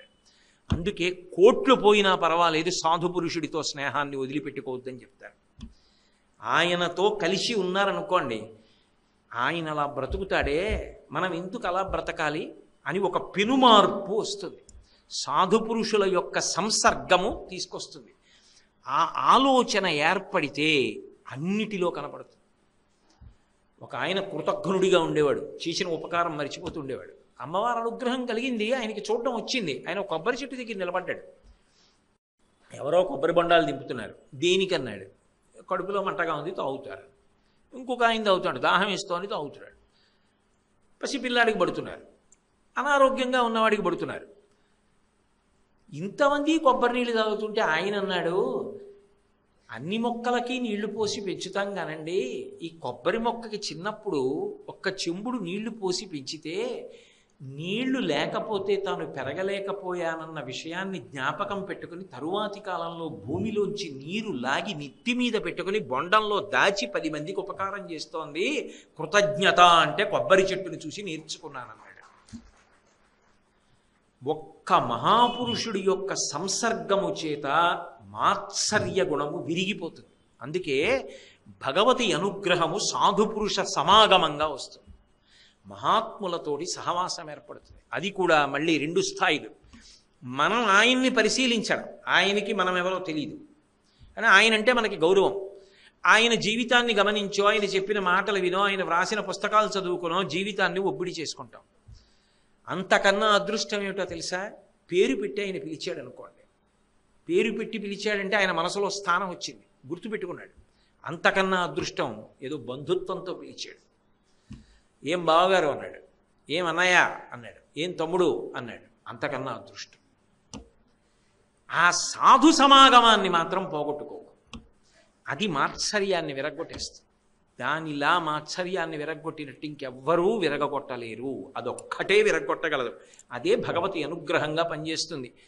మీకు నేను ఒక్క ఉదాహరణ చెప్తాను. పురంధరదాస్ గారి జీవితాన్ని పరిశీలిస్తే పరమ లోభి. ప్రతిరోజు పాపం ఇంటికి ఒక బ్రాహ్మణుడు వచ్చి నా కొడుక్కి ఉపనయనం చేస్తాను, నా కొడుక్కి ఉపనయనం చేయడానికి డబ్బిమ్మంటే రేపురా మాపురా రేపురా మాపురా 6 నెలలు తిప్పాడు. భార్య మహా ఔదార్యం కలిగిన తల్లి సరస్వతీబాయి చూసేది, అయ్యయ్యయ్యయ్యో పిచ్చి బ్రాహ్మణ్ణి ఇలా తిప్పుతున్నాడే ఉపనయనానికి డబ్బిమ్మంటే అని. ఒక రోజున భర్త ఇంట్లో లేడు. పూర్వాశ్రమంలో పురంధరదాస్ గారి పేరు శ్రీనివాసుడు. ఆ బ్రాహ్మణుడు వచ్చాడు, అయ్యా మా ఆయన ఇవ్వడు, నువ్వు అనవసరంగా తిరుగుతున్నావు, నేను నా ముక్కు పుడకిస్తాను, ఇది అమ్మి నీ కొడుకు ఉపనయనం చేసుకో, ఇక రాకు మా ఇంటికి, మా ఆయన అలా తిప్పుతుంటే నాకు బాధగా ఉంది, ఆయనకి పాపం నీకు బాధ, కాబట్టి ముక్కు పుడక పట్టుకుపోని ముక్క పుడకిచ్చింది. ఆ వెర్రి బ్రాహ్మడి ఇంటికి పట్టుకెళ్ళి కొడుక్కిచ్చి పట్టుకెళ్ళి అమ్మి డబ్బు పట్టరాడు. ఆ కొడుకు ఈయన కొట్టుకే పట్టుకొచ్చాడు, ఈయన బంగారు వర్తకుడు. ఆవిడ భర్త, ఆ సరస్వతీబాయి భర్తే ఈయన శ్రీనివాసుడు. పట్టుకొచ్చి అయ్యా దీనికి డబ్బు ఎంత వస్తుంది అన్నాడు. ఆయన అటు ఇటు తిప్పి చూసి మా ఆవిడ ముక్కు పుడకని గుర్తుపట్టేశాడు. దీనికి విలువ మధ్యాహ్నానికి కట్టి డబ్బిస్తాను కానీ నువ్వు ఇంటికి వెళ్ళి మధ్యాహ్నం రా అని చెప్పి ఉత్తర క్షణం కొట్టు మూసేసి ఇంటికి వెళ్ళి ముందు ముక్కు పుడక ఏదన్నాడు. ముక్కు పుడక సంగతి సరేనండి, కాళ్ళు కడుక్కోండి అన్నం పెడతానంది ఆవిడ. ముందు నాకు ముక్కు పుడక చూపించన్నాడు. ఆవిడకి అర్థమైంది, ఈ వెర్రి బ్రాహ్మణుడు ఏదో పట్టుకెళ్ళి చూపించేశాడు, అమ్మేశాడు, ఇక్కడే ఇంటికి వచ్చేసాడు, అందుకే ముక్కు పుడక తెమ్మని చంపేస్తాడు నిష్కారణంగా. ముక్కు పుడకపోతే తట్టుకుంటాడా, తనన్నా పడిపోతాడు. కాబట్టి ఇప్పుడు భర్తకి చెప్పి ఆగ్రహం వచ్చి నన్ను బాధపెట్టి ఇవన్నీ జరగడం కన్నా శరీరం వదిలిపెట్టేస్తారని ఇంట్లో ఎక్కడో ఏదో విషం ఉంది ఎందుకో అది తీసి కృష్ణ పరమాత్మ దగ్గర బాధపడి ఆయన మూర్తి దగ్గర నిలబడి లోపలికి పుచ్చేసుకోపోయింది. ఆవిడ మహాసాధుశీల. ఆ విషంలో ముక్కు పుడక కనబడి భగవద్ అనుగ్రహం అనుకుంది. ఆ ముక్కు పుడక తీసి పట్టుకొచ్చి భర్తకిచ్చి, ఇంత ఉద్వేగంలో ఉన్నవాడు తెల్లబోయాడు. ఇదేంటి ముక్కు పుడక అక్కడ ఉంది కదా ఇక్కడికి ఎలా వచ్చిందని మళ్ళీ ఇప్పుడు ముక్కు పుడక కట్టుకుని ఇప్పుడే వస్తాను ఉండని కొట్టుకెళ్ళి మళ్ళీ తలుపులు తీశాడు. తీసి ఎక్కడ దాచాడో భరిణి తీసి చూశాడు, ముక్కు పుడక లేదు. ఆలోచించాడు, అది భగవంతుణ్ణి నమ్మింది, ఇక్కడున్న ముక్కు పుడక అక్కడికి వెళ్ళిపోయింది, మాట పడకుండా చేశాడు. నేను ఇంత సంపాదించాను, ఏమి సాధించాను, అదా అదృష్టవంతురాలు నేనా? ఇంటికి వెళ్ళి స్నానం చేసి అన్నాడు, నాకు అర్థమైంది ఏది శాశ్వతమో, నువ్వే నాకు మార్గాన్ని చూపించావు, ఇక నా జీవితంలో స్వార్థానికి పోరని అన్నీ దానం చేసి వ్యాసరాయల వారి దగ్గరికి వెళ్ళి సన్యాసాశ్రమం తీసుకుని పురంధరదాస్ గారిని పేరు మార్చుకొని కీర్తనం చేశాడు. తరించిపోయాడు. ఎవరో కాదు, ఇంట్లో ఉన్న భార్య ఒక్క సంఘటన మార్చేసింది. పోయిందంతే మాత్సర్యమంతా, స్వార్థమంతా పోయిందంతే. అది తీసి ఇది పెడుతుంది, పెట్టి జన్మ తరింప చేస్తుంది. ఆ తరింప చెయ్యగలిగిన శక్తి, ఆ అనుగ్రహం ఉందే, అది రూపుదాలిస్తే శ్రీశైలం కొండ మీద భ్రమరాంబ. భావయే, మనసులో తలుచుకుని నమస్కరించు, శారదా నవరాత్రుల్లో ఆమె పూజలు చేయి, ఆమె అనుగ్రహం కలుగుతుంది. అంత గొప్ప తల్లి. షట్చక్రంతర సంస్థితాం, 6 చక్రముల యందు ఉంటుంది. రేపు సాయంకాలం 7 గంటలకి కలుసుకున్నప్పుడు ఆ విషయం ఏదో పరిశీలన చేద్దాం. మంగళాశాసన పరై పదాచార్య పురోగమై సర్వైశ్చ పూర్వైరాచార్యై సత్కృతాయాస్తు మంగళం. మంగళం కోసలేంద్రాయ మహనీయ గుణాత్మనే చక్రవర్తి తనూజాయ సర్వభౌమాయ మంగళం. ఉమాకాంతాయ కాంతాయ కామితార్థప్రదాయినే శ్రీగిరీశాయ దేవాయ మలినాథాయ మంగళం. సర్వం శ్రీ ఉమామహేశ్వర పరబ్రహ్మార్పణమస్తు. స్వస్తి.